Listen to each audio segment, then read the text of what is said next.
ਜਸ TV ਦੇਖ ਰਹੇ ਹੋ ਤੁਸੀਂ। ਮੈਂ KP Singh to the point ਤੁਹਾਡਾ ਸਭ ਦਾ ਸਵਾਗਤ ਕਰਦਾ। ਪੰਜਾਬ ਦੇ ਵਿੱਚ ਰਾਸ਼ਟਰਪਤੀ ਰਾਜ ਵਾਲੀ ਚੇਤਾਵਨੀ ਹੈ, ਉਸ ਦੇ ਉੱਤੇ ਰਾਜਨੀਤੀ ਬਹੁਤ ਪੱਕੀ ਹੋਈ ਹੈ। ਗਵਰਨਰ ਸਾਹਿਬ ਦੀ ਇੱਕ ਚਿੱਠੀ ਹੁੰਦੀ ਹੈ, ਆਹ ਉਹ ਚਿੱਠੀ ਹੈ, ਤੇ ਇਸ ਚਿੱਠੀ ਦੇ ਵਿੱਚ ਉਹਨਾਂ ਨੇ ਜਿਹੜੇ ਸ਼ਬਦ ਲਿਖੇ ਆ ਉਹਦੇ ਵਿੱਚ ਇਹ ਲਿਖਿਆ ਕਿ ਫਾਈਨਲ ਡਿਸੀਜਨ ਤੋਂ ਪਹਿਲਾਂ ਉਹ ਕਹਿੰਦੇ ਸੀ ਕਿ ਰਿਪੋਰਟ ਭੇਜਣੀ ਹੈ ਜਿਹਦੇ ਵਿੱਚ ਆਰਟੀਕਲ 356 ਦੀ ਸਿਫਾਰਿਸ਼ ਵੀ ਕੀਤੀ ਜਾ ਸਕਦੀ ਹੈ। ਇਹ ਚਿੱਠੀ ਦਾ ਮਜ਼ਮੂਨ ਹੈ ਜਿਹੜਾ ਸਾਰੇ ਆਪਦੇ ਤਰੀਕੇ ਨਾਲ ਸਮਝ ਸਕਦੇ ਆ। ਜੋ ਇਸ ਵਿੱਚ ਲਿਖਿਆ ਹੋਇਆ ਉਹਦੇ ਵਿਚਾਲੇ ਸਾਨੂੰ ਇਹ ਸਮਝ ਆ ਰਹੀ ਹੈ ਕਿ ਪੰਜਾਬ ਦੇ ਗਵਰਨਰ ਨੇ ਪੰਜਾਬ ਦੇ ਮੁੱਖ ਮੰਤਰੀ ਨੂੰ ਸਿੱਧੀ ਚੇਤਾਵਨੀ ਦਿੱਤੀ ਹੈ। ਪੁਰਾਣੀਆਂ ਚਿੱਠੀਆਂ ਤੇ ਜਵਾਬ ਮੰਗਿਆ ਤੇ ਸਵਾਲ ਇਹ ਉੱਠ ਖੜਾ ਹੋਇਆ ਕਿ ਪੁਰਾਣੀਆਂ ਚਿੱਠੀਆਂ ਤੇ ਇੱਕ ਨਵੀਂ ਚਿੱਠੀ ਭਾਰੀ ਪੈ ਗਈ ਹੈ। ਇਸੇ ਸਵਾਲ ਤੇ ਬਹਿਸ ਹੋਗੀ, ਪੰਜਾਬ 'ਚ ਲੱਗੇਗਾ ਰਾਸ਼ਟਰਪਤੀ ਰਾਜ।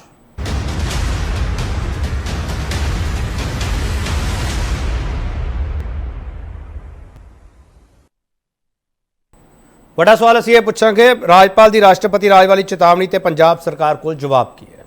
इस सवाल ते चर्चा होगी। जिहड़ा पैनल साडे नाल तारीफ करा रहे थे उस तो बाद डिबेट ओपन हो जाएगी। ये बहुत वड्डा मुद्दा, जिस मुद्दे उत्ते डिबेट असीं कर रहे हैं, पर आम आदमी पार्टी की कुर्सी सानू खाली रखनी पै रही है क्योंकि उन्होंने कहता कि साडा मेहमान साडा स्पोक्स परसन इस मुद्दे के उत्ते डिबेट में शामिल नहीं होगा।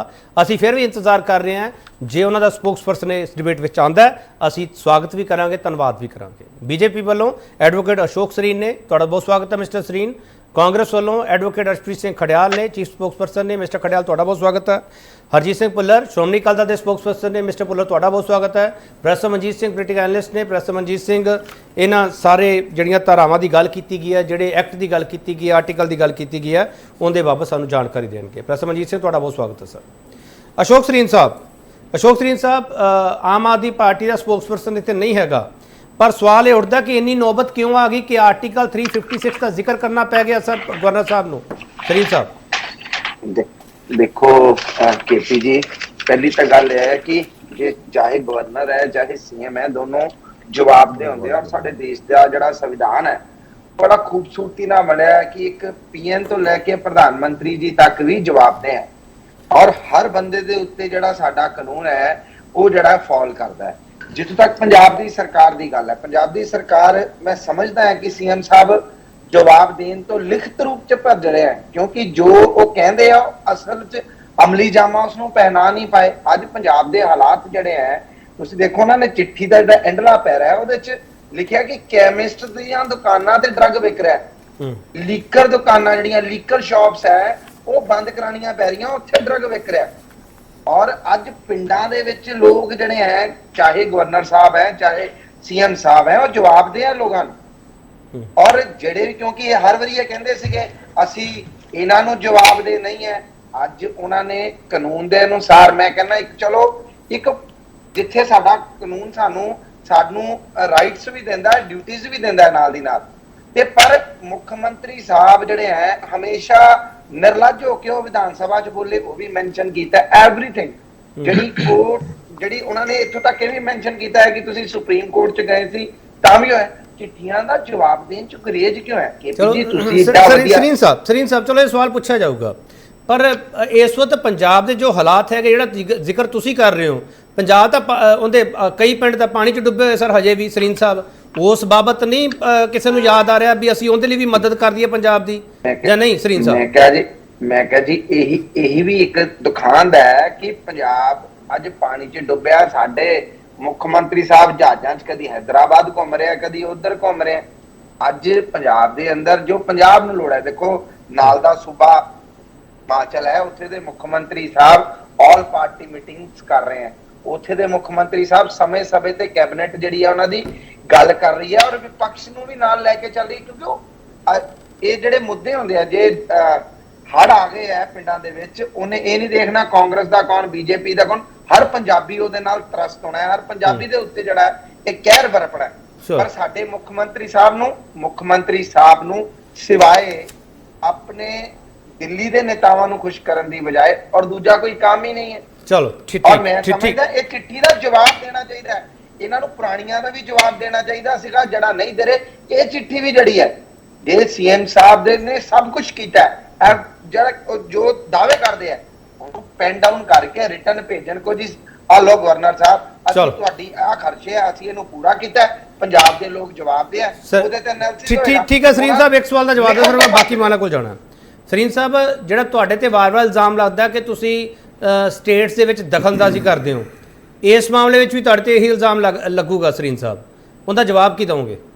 ਕੇਪੀ ਜੀ, ਜਦੋਂ ਦਵਾਈ ਦੀ ਦੁਕਾਨ ਤੇ ਡਰੱਗ ਠੇਕੇ ਉੱਤੇ ਨਸ਼ਾ ਵਿਕਣ ਲੱਗ ਪਏ, 14 ਸਾਲ ਦੇ ਬੱਚੇ ਨਸ਼ੇ ਨਾਲ ਮਰਨ ਲੱਗ ਪਏ, ਲੋਕਾਂ ਨੂੰ ਦਿੱਤੇ ਜਾਣ ਵਾਲਾ ਪੈਸਾ, ਲੋਕਾਂ ਦੇ ਵੈਲਫੇਅਰ 'ਚ ਲੱਗਣ ਵਾਲਾ ਪੈਸਾ ਐਸ਼ੋ ਆਰਾਮ 'ਚ ਸਰਕਾਰ ਦਾ ਲੱਗਣ ਲੱਗ ਪਵੇ, ਜੱਜਾਂ ਤੇ ਲੱਗਣ ਲੱਗ ਪਵੇ, ਤਾਂ ਫੇਰ ਤਾਂ ਗਵਰਨਰ ਨੂੰ ਬੋਲਣਾ ਚਾਹੀਦਾ। ਨਹੀਂ ਤੇ ਫਿਰ ਗਵਰਨਰ ਦੀ ਮੁਸਤੈਦੀ ਜਿਹੜੀ ਹੈ, ਮੈਂ ਸਮਝਦਾ ਹਾਂ ਆਪਣੇ ਆਪ 'ਚ ਇੱਕ ਭਾਰ ਹੋਏਗਾ। ਚਲੋ ਠੀਕ। ਪ੍ਰਸਮਜੀਤ ਸਿੰਘ, ਇਉਂ ਲੱਗਦਾ ਪਿਆ ਕਿ ਇਹ ਜਿਹੜਾ ਦੁਕਾਨਾਂ ਤੇ ਕਹਿੰਦੇ ਨਸ਼ਾ ਵਿਕਦਾ ਪਿਆ, ਇਉਂ ਲੱਗਦਾ ਪਿਆ ਕਿ 1.5 ਸਾਲ ਵਿੱਚ ਹੀ ਵਿਕਣ ਲੱਗ ਪਿਆ, ਇਸ ਤੋਂ ਪਹਿਲਾਂ ਨਹੀਂ ਵਿਕਦਾ ਸੀ। ਪ੍ਰਸਮਜੀਤ ਸਿੰਘ, ਦੂਜਾ ਸਵਾਲ ਸਰ ਮੇਰਾ ਇਹ ਹੈ, ਆਮ ਆਦਮੀ ਪਾਰਟੀ ਦਾ ਕੋਈ ਸਪੋਕਸਪਰਸਨ ਇੱਥੇ ਨਹੀਂ ਹੈਗਾ, ਪਰ ਅਸੀਂ ਉਹਨਾਂ ਨੂੰ ਇੱਥੇ ਸਰ ਸੇਵ ਕਰਨ ਲਈ ਨਹੀਂ ਬੈਠੇ ਹੋਏਗੇ।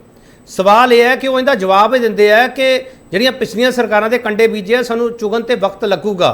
ਤੁਹਾਨੂੰ ਯਾਦ ਹੋਊਗਾ ਮੁੱਖ ਮੰਤਰੀ ਸਾਹਿਬ ਦੀ ਸਪੀਚ ਸੀਗੀ 15 ਅਗਸਤ ਨੂੰ, ਜਿਹੜਾ ਨਸ਼ੇ ਦੇ ਖਿਲਾਫ ਉਹਨਾਂ ਨੇ ਪਲਾਨਿੰਗ ਕੀਤੀ ਹੈ, ਕਹਿੰਦੇ ਸਾਡੀ ਪਲਾਨਿੰਗ ਕਰ ਲਈ ਹੈ ਸਾਰੀ।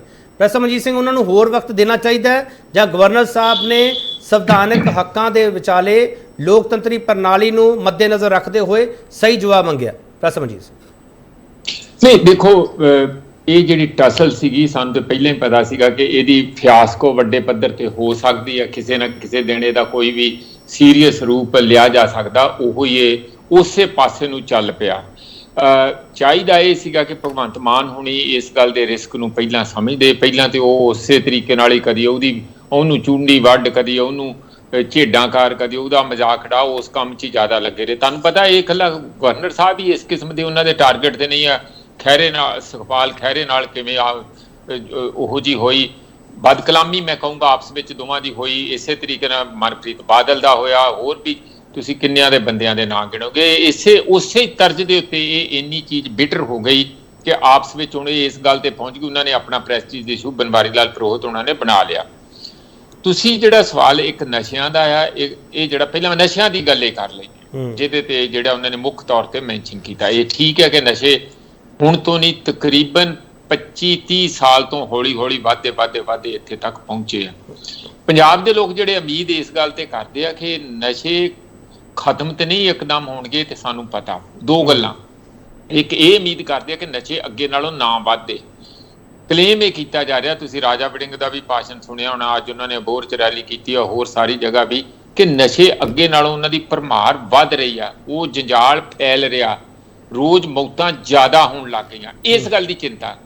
ਨਸ਼ੇ ਤੁਹਾਨੂੰ ਆ ਦੇਖ ਲਓ, ਜਿਹੜੇ ਨਹਿਰਾਂ ਰਾਵੀ ਰਾਹੀਂ ਹੁਣ ਨਸ਼ੇ ਪਿਛਲੇ ਪੌਣੇ 3 ਮਹੀਨਿਆਂ ਦੇ ਵਿੱਚ 2 ਕੁਇੰਟਲ ਹੈਰੋਇਨ ਤੇ ਨਸ਼ੇ ਪ੍ਰਸਮਜੀਤ ਸਿੰਘ, ਤੁਹਾਡੀ ਗੱਲ ਮੰਨ ਲਈ ਸਰ, ਨਸ਼ਿਆਂ ਤੇ ਚਿੰਤਤ ਹੋਣਾ ਚਾਹੀਦਾ। ਸਰਕਾਰ ਡਿੱਗਣ ਦੀ ਕੋਈ ਚਿੰਤਾ ਨਹੀਂ ਸਰ ਤੁਹਾਨੂੰ? ਨਹੀਂ, ਉਹ ਤੇ ਦੇਖੋ ਬਹੁਤ ਮਾੜੀ ਗੱਲ ਹੋਊਗੀ ਜੇ 42% ਵੋਟਾਂ ਲੈਣ ਵਾਲੀ ਸਰਕਾਰ 92 ਜਿਨ੍ਹਾਂ ਦੇ MLA ਹੋਣ, ਉਹਨਾਂ ਨੂੰ ਜੇ ਇੱਕਦਮ ਇੱਕ ਮਤਲਬ ਜਿਸ ਤਰੀਕੇ ਨਾਲ ਜੰਮੂ ਕਸ਼ਮੀਰ 'ਚ ਕੀਤਾ, ਇੱਕ ਦਸਤਖਤ ਕਰਕੇ ਤੇ ਫੱਟ ਦੇਣੀ ਤੋੜਤਾ ਜਾਏ, ਇਹਦੇ ਨਾਲੋਂ ਮਾੜਾ ਦਿਨ ਤੇ ਕਾਲਾ ਦਿਨ ਸਾਡੀ ਡੈਮੋਕ੍ਰੇਸੀ ਲਈ ਤੇ ਪੰਜਾਬ ਲਈ ਵੀ ਕੋਈ ਹੋਊਗਾ ਨਹੀਂ। ਪਰ ਨਾਲ ਇਸ ਗੱਲ ਨੂੰ ਵੀ ਤੁਸੀਂ ਸਮਝ ਲਓ ਕਿ ਜਦੋਂ ਫੈਸਲੇ ਲਏ ਜਾਂਦੇ ਆ, ਉਹ ਸੰਵਿਧਾਨ ਤੇ ਇੱਕ ਆੜ ਹੁੰਦੀ ਹੈ।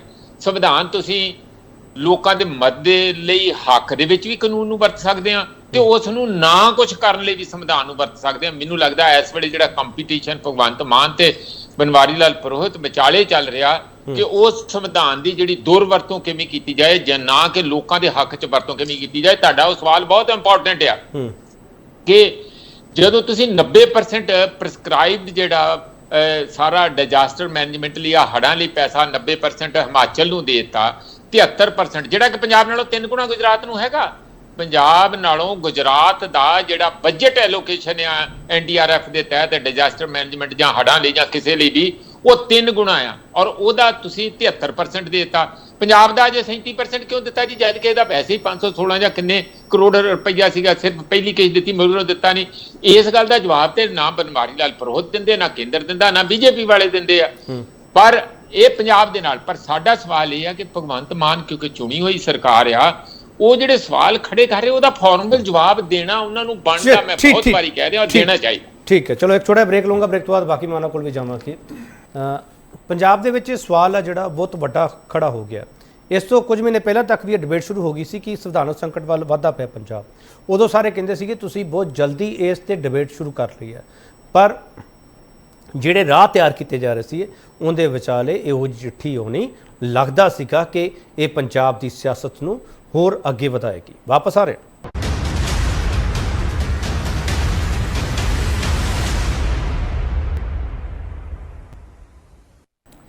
ਇੱਕ ਵਾਰ ਫਿਰ ਤੁਹਾਡਾ ਸਵਾਗਤ ਕਰਦੇ ਹਾਂ ਤੇ ਵੱਡਾ ਸਵਾਲ ਅਸੀਂ ਇਹ ਪੁੱਛ ਰਹੇ ਹਾਂ, ਰਾਜਪਾਲ ਦੀ ਰਾਸ਼ਟਰਪਤੀ ਰਾਜ ਵਾਲੀ ਚੇਤਾਵਨੀ ਤੇ ਪੰਜਾਬ ਸਰਕਾਰ ਕੋਲ ਜਵਾਬ ਕੀ ਹੈ। ਆਮ ਆਦਮੀ ਪਾਰਟੀ ਦਾ ਸਪੋਕਸਪਰਸਨ ਨਹੀਂ ਹੈ, ਸਾਨੂੰ ਵਾਰ-ਵਾਰ ਇਹ ਦੱਸਣਾ ਪਊਗਾ, ਅਸੀਂ ਉਹਨਾਂ ਨੂੰ ਸੱਦਾ ਦਿੱਤਾ ਸੀਗਾ। ਮਿਸਟਰ ਖਡਿਆਲ, ਤੁਸੀਂ ਗਵਰਨਰ ਸਾਹਿਬ ਦੀ ਚਿੱਠੀ ਪੜ੍ਹੀ ਹੋਊਗੀ, ਪਹਿਲੇ ਪੈਰੇ ਵਿੱਚ ਹੀ ਉਹਨਾਂ ਨੇ ਇੱਕ ਸ਼ਬਦ ਵਰਤਿਆ ਡੈਲੀਬਰੇਟਲੀ ਰਿਫਿਊਜ਼ਿੰਗ। ਇਹ ਤੁਸੀਂ ਇਹ ਮੰਨਦੇ ਹੋ ਕਿ ਡੈਲੀਬਰੇਟਲੀ ਰਿਫਿਊਜ਼ ਕੀਤਾ ਗਿਆ, ਚਿੱਠੀਆਂ ਦਾ ਜਵਾਬ ਨਹੀਂ ਦਿੱਤਾ ਗਿਆ? ਮਿਸਟਰ ਖਡਿਆਲ 100% ਜੀ। ਕੋਈ ਵੀ ਵਿਅਕਤੀ ਜਿਹਦੇ ਕੋਲ ਥੋੜਾ ਬਹੁਤ ਵੀ ਤਰਕ ਹੋਊਗਾ, ਲੌਜਿਕ ਹੋਊਗਾ, ਉਹ ਇਹੀ ਚੀਜ਼ ਕਹੂਗਾ, ਕਿਉਂਕਿ ਇੱਕ ਦਫਾ ਹੋ ਸਕਦਾ ਹੈ ਜਵਾਬ ਦੇਣ ਦਾ ਟਾਈਮ ਨਾ ਮਿਲਿਆ ਹੋਵੇ, 2 ਦਫਾ ਹੋ ਸਕਦਾ ਹੈ, 3 ਦਫਾ ਹੋ ਸਕਦਾ ਹੈ, ਲੇਕਿਨ ਇੰਨੀ ਦਫਾ ਹੋ ਗਿਆ ਇਹ। ਤੇ ਆਮ ਆਦਮੀ ਪਾਰਟੀ ਦੀ ਸਰਕਾਰ ਨੂੰ ਮੈਂ ਪੁੱਛਣਾ ਚਾਹਣਾ, ਐਸੀ ਕੀ ਗੱਲ ਹੈ ਜੋ ਤੁਸੀਂ ਲੁਕਾਉਣ ਦੀ ਕੋਸ਼ਿਸ਼ ਕਰ ਰਹੇ ਹੋ? ਕੀ ਗੱਲ ਹੈ ਕਿ ਆਮ ਆਦਮੀ ਪਾਰਟੀ ਦੀ ਸਰਕਾਰ ਜਵਾਬ ਦੇ ਕੇ ਰਾਜ਼ੀ ਨਹੀਂ? ਕਿਉਂਕਿ ਤੁਸੀਂ ਦੇਖੋ ਗਵਰਨਰ ਸਾਹਿਬ ਦੇ ਜਿਹੜੇ ਸਵਾਲ ਹੈ ਬਹੁਤ ਰੈਲੇਵੈਂਟ ਹੈ, ਤੇ ਗਵਰਨਰ ਸਾਹਿਬ ਕਿਹਦੇ ਸਵਾਲ ਪੁੱਛਦੇ ਆ? ਪੰਜਾਬ ਦੇ ਲੋਕਾਂ ਦੇ। ਲੋਕ ਉਹਨਾਂ ਨੂੰ ਖਤ ਲਿਖ ਸਕਦੇ ਹੈ, ਲੋਕ ਉਹਨਾਂ ਕੋਲੇ ਆਪਦੇ ਜਿਹੜੇ ਵਿਚਾਰ ਹੈ ਸਾਂਝੇ ਕਰ ਸਕਦੇ, ਤੇ ਗਵਰਨਰ ਸਾਹਿਬ ਕਿਉਂਕਿ ਇੱਕ ਕਨਸਟੀਟਿਊਸ਼ਨਲ ਬੜੀ ਰਿਸਪੌਂਸਿਬਲ ਪੋਸਟ ਤੇ ਬੈਠੇ ਹੈ, ਸਵਾਲ ਪੁੱਛ ਸਕਦੇ ਹੈ। ਤੇ ਆਰਟੀਕਲ 167B ਗਵਰਨਰ ਸਾਹਿਬ ਨੂੰ ਹੱਕ ਦਿੰਦਾ ਹੈ, ਤੇ ਨਾਲੇ ਸੀਐਮ ਸਾਹਿਬ ਨੂੰ, ਸਰਕਾਰ ਨੂੰ ਡਿਊਟੀ ਬਾਉਂਡ ਕਰਦਾ ਹੈ ਵੀ ਜੇ ਸਵਾਲ ਪੁੱਛਣ ਗਵਰਨਰ ਸਾਹਿਬ ਤਾਂ ਇਨਫੋਰਮੇਸ਼ਨ ਫਰਨਿਸ਼ ਕਰਨੀ ਹੀ ਪੈਣੀ ਹੈ। ਚੋਇਸ ਨਹੀਂ ਹੈ, ਮਰਜ਼ੀ, ਡਿਸਕ੍ਰੈਸ਼ਨ ਨਹੀਂ ਹੈ, ਕਰਨਾ ਹੀ ਪਊਗਾ। ਦੂਜੀ ਗੱਲ ਆਬਲੀਗੇਸ਼ਨ ਹੈ। ਆਨਰੇਬਲ ਸੁਪਰੀਮ ਕੋਰਟ ਜਦੋਂ ਇਹ ਗਏ ਸੀ, ਇਹਨਾਂ ਨੇ ਰਿਟ ਪਾਈ ਸੀਗੀ ਗਵਰਨਰ ਸਾਹਿਬ ਦੇ ਖਿਲਾਫ, ਤੇ ਉਦੋਂ ਵੀ ਆਨਰੇਬਲ ਸੁਪਰੀਮ ਕੋਰਟ ਨੇ ਬੜਾ ਕਲੀਅਰ ਸ਼ਬਦਾਂ ਦੇ ਵਿੱਚ ਇਹਨਾਂ ਨੂੰ ਕਿਹਾ ਸੀ ਕਿ ਤੁਹਾਡੀ ਭਾਸ਼ਾ ਅਪਮਾਨਜਨਕ ਸੀ ਤੇ ਅਨਕਨਸਟੀਟਿਊਸ਼ਨਲ ਸੀ, ਤੇ ਜਿਹੜਾ ਟੋਨ ਐਂਡ ਟੈਨਰ ਹੈ ਤੁਹਾਡੇ ਲੈਟਰ ਦਾ, ਤੁਹਾਡੇ ਟਵੀਟ ਦਾ, ਉਹ ਬਿਹਤਰ ਹੋ ਸਕਦਾ ਸੀਗਾ। Article 19 clause 1 sub clause A ਦਾ ਕੇਪੀ ਜੀ ਬੜੇ ਆਮ ਆਦਮੀ ਪਾਰਟੀ ਦੇ ਲੀਡਰ ਨਾਲ ਜ਼ਿਕਰ ਕਰਦੇ ਆ। ਮੈਂ ਇਹਨਾਂ ਨੂੰ ਦੱਸਦਾ ਉਹ ਫੰਡਾਮੈਂਟਲ ਰਾਈਟ ਹੈ, ਲੇਕਿਨ ਐਬਸੋਲੂਟ ਨਹੀਂ ਹੈ। ਰੀਜ਼ਨੇਬਲ ਰਿਸਟ੍ਰਿਕਸ਼ਨਸ ਹਮੇਸ਼ਾ ਰਹਿੰਦੇ ਹੈ ਤੇ ਹੈਗੇ ਹੈ। ਕੀ ਹੈ ਰੀਜ਼ਨੇਬਲ ਰਿਸਟ੍ਰਿਕਸ਼ਨ? ਕੋਈ ਵੀ ਬਿਆਨ ਜੋ ਤੁਸੀਂ freedom of speech and expression exercise ਕਰਦੇ ਹੋ, ਡੈਫਾਮੇਟਰੀ, ਡੈਰੋਗੇਟਰੀ ਤੇ ਡਿਮੀਨਿੰਗ ਨਹੀਂ ਹੋਣਾ ਚਾਹੀਦਾ। ਤੇ ਆ ਕਹਿਣਾ ਕਿ ਬੀਜੇਪੀ ਨੇ ਇੱਕ ਬੰਦਾ ਬਿਠਾ ਰੱਖਿਆ ਹੈ ਤੇ ਲਵ ਲੈਟਰ ਭੇਜੇ ਜਾ ਰਹੇ ਹੈ, ਤੇ ਸਾਨੂੰ ਸਵਾਲ ਨਾ ਪੁੱਛੇ ਤੇ ਆਪਣਾ ਉਹਨਾਂ ਨੂੰ ਫੋਨ ਆ ਜਾਂਦਾ ਹੈ, ਤੂੰ ਤੜਾਕ ਕਰਕੇ ਗੱਲ ਕਰਨੀ ਇੱਕ ਕਨਸਟੀਟਿਊਸ਼ਨਲ ਪੋਸਟ ਤੇ ਬੈਠੇ ਵਿਅਕਤੀ ਨਾਲ ਜੋ ਹੈਡ ਆਫ ਦ ਸਟੇਟ ਨੇ। ਮੈਨੂੰ ਲੱਗਦਾ ਆਮ ਆਦਮੀ ਪਾਰਟੀ ਦੀ ਸਰਕਾਰ ਦੀ ਫਰਸਟ੍ਰੇਸ਼ਨ, ਆਮ ਆਦਮੀ ਪਾਰਟੀ ਦੀ ਸਰਕਾਰ ਦੀ ਬੌਖਲਾਹਟ ਹੈ ਜੋ ਇਸ ਹਿਸਾਬ ਨਾਲ ਰਿਐਕਟ ਕਰਦੇ। ਕੇਪੀ ਜੀ ਗੱਲ ਪਤਾ ਕੀ ਹੈ, ਇਹ ਮਸਲਾ ਹੋਣਾ ਹੀ ਨਹੀਂ ਚਾਹੀਦਾ ਸੀ, ਐਗਜ਼ਿਸਟ ਨਹੀਂ ਕਰਨਾ ਚਾਹੀਦਾ ਸੀਗਾ। ਗਵਰਨਰ ਸਾਹਿਬ ਨੇ ਸਵਾਲ ਪੁੱਛਿਆ, ਤੁਸੀਂ ਸਵਾਲ ਦਾ ਜਵਾਬ ਦੇ ਦਿਓ, ਐਂਡ ਆਫ ਸਟੋਰੀ, ਗੱਲ ਉੱਥੇ ਹੀ ਖਤਮ ਹੋ ਜਾਂਦੀ, ਫੁੱਲ ਸਟਾਪ ਲੱਗ ਸਕਦਾ ਸੀਗਾ। ਲੇਕਿਨ ਸਰਕਾਰ ਜਿਹੜੀ ਹੈ ਨਾ ਵਾਰ-ਵਾਰ ਐਟ ਆਡਸ ਆ ਜਾਂਦੀ ਹੈ ਗਵਰਨਰ ਸਾਹਿਬ ਨਾਲ। ਚਾਹੇ ਉਹਦਾ ਉਦਾਹਰਨ ਲੈ ਲਓ, ਜਦੋਂ ਇਹਨਾਂ ਨੇ ਸੈਸ਼ਨ ਬੁਲਾਇਆ, ਕਹਿੰਦੇ ਐਕਸਟੈਂਸ਼ਨ ਆਫ ਬਜਟ ਸੈਸ਼ਨ ਹੈ। ਮੈਂ ਇਹਨਾਂ ਨੂੰ ਪੁੱਛਿਆ ਐਕਸਟੈਂਸ਼ਨ ਕਿਵੇਂ ਹੋਗੀ ਬਜਟ ਸੈਸ਼ਨ ਦੀ? ਬਜਟ ਸੈਸ਼ਨ ਦਾ ਮੁਕੰਮਲ ਹੋ ਗਿਆ ਸੀਗਾ ਬੈਕ ਇਨ ਦ ਡੇ, ਬਹੁਤ ਚਿਰ ਪਹਿਲਾਂ। ਤੇ ਦੂਜੀ ਗੱਲ ਇਹ ਹੈ, ਆਮ ਆਦਮੀ ਪਾਰਟੀ ਦੀ ਸਰਕਾਰ ਦੀ ਇੱਕ ਆਦਤ ਹੈ, ਇਹ ਆਨਰੇਬਲ ਸੁਪਰੀਮ ਕੋਰਟ ਨੂੰ ਅੰਡਰਮਾਈਨ ਕਰ ਰਹੇ ਹੈ ਅੱਜ ਕੱਲ, ਇਹ ਕਨਸਟੀਟਿਊਸ਼ਨ ਨੂੰ ਅੰਡਰਮਾਈਨ ਕਰ ਰਹੇ ਹੈ, ਸਾਡੇ ਲੋਕਤੰਤਰ ਨੂੰ ਅੰਡਰਮਾਈਨ ਕਰ ਰਹੇ ਨੇ। ਮੈਂ ਇਹਨੂੰ ਪੁੱਛੂੰਗਾ ਐਡ ਤੇ ਕਿੰਨਾ ਪੈਸਾ ਖਰਚਿਆ ਆਮ ਆਦਮੀ ਪਾਰਟੀ ਨੇ? ਇਹ ਗੱਲ ਪੁੱਛਣ ਚ ਕੀ ਹੈ, ਅੱਜ ਦੱਸਣ ਚ ਆਮ ਆਦਮੀ ਪਾਰਟੀ ਨੂੰ ਕੀ ਪ੍ਰੋਬਲਮ ਹੈ? ਪੰਜਾਬ ਨਹੀਂ ਮਿਸਟਰ ਖਡਿਆਲ, ਜਦੋਂ ਆਮ ਆਦਮੀ ਪਾਰਟੀ ਇਹ ਗੱਲ ਕਹਿੰਦੀ ਹੈ ਕਿ ਚੁਣੀ ਹੋਈ ਸਰਕਾਰ ਦੇ ਕੰਮਾਂ ਵਿੱਚ ਦਖਲਅੰਦਾਜ਼ੀ ਕੀਤੀ ਜਾ ਰਹੀ ਹੈ, ਤੁਸੀਂ ਉਹਨਾਂ ਦੇ ਤਰਕ ਨੂੰ ਨਹੀਂ ਮੰਨਦੇ? ਮਿਸਟਰ ਖਡਿਆਲ ਮੈਂ ਕਹਿੰਦਾ ਇਹ ਦਖਲਅੰਦਾਜ਼ੀ ਕਿਵੇਂ ਹੈ? ਸਵਾਲ ਪੁੱਛਣਾ ਦਖਲਅੰਦਾਜ਼ੀ ਹੈ? ਉਹ ਕੰਮ ਕਰਨ ਤੋਂ ਰੋਕ ਰਹੇ ਹੈ। ਜੇ ਤਾਂ ਗਵਰਨਰ ਸਾਹਿਬ ਕਹਿੰਦੇ ਵੀ ਆਹ ਕੰਮ ਨਹੀਂ ਕਰਨਾ ਤਾਂ ਹੁੰਦੀ ਦਖਲਅੰਦਾਜ਼ੀ। ਜੇ ਗਵਰਨਰ ਸਾਹਿਬ ਸਵਾਲ ਪੁੱਛ ਰਹੇ ਆ ਜੋ ਸੰਵਿਧਾਨ ਤੇ ਸੁਪਰੀਮ ਕੋਰਟ ਨੇ ਜਿਹਨੇ ਇਹ ਚੀਜ਼ਾਂ ਕਹੀਆਂ ਹੋਈਆਂ, ਫਿਰ ਇਹ ਕਿਹੜੇ ਹਿਸਾਬ ਨਾਲ ਦਖਲਅੰਦਾਜ਼ੀ ਹੋਈ? ਦੂਜੀ ਗੱਲ, ਆਮ ਆਦਮੀ ਪਾਰਟੀ ਦੀ ਸਰਕਾਰ ਨੂੰ ਇੱਕ ਚੀਜ਼ ਭੁੱਲਣੀ ਨਹੀਂ ਚਾਹੀਦੀ ਕਿ ਹਿੰਦੁਸਤਾਨ ਦੇਸ਼ ਦੁਨੀਆ ਦਾ ਸਭ ਤੋਂ ਵੱਡਾ ਲੋਕਤੰਤਰ ਹੈ।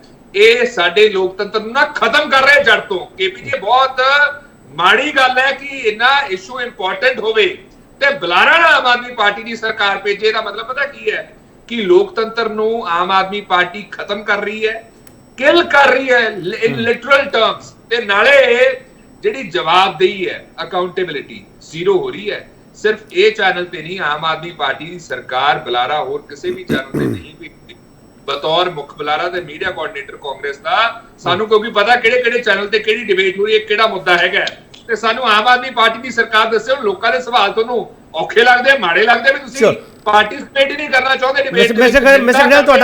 ਮਿਸਟਰ ਖੜਿਆਲ, ਤੁਹਾਡਾ ਸਵਾਲ ਇਹ ਆਮ ਆਦਮੀ ਪਾਰਟੀ ਤੱਕ ਪਹੁੰਚਦਾ ਹੋ ਜਾਊਗਾ।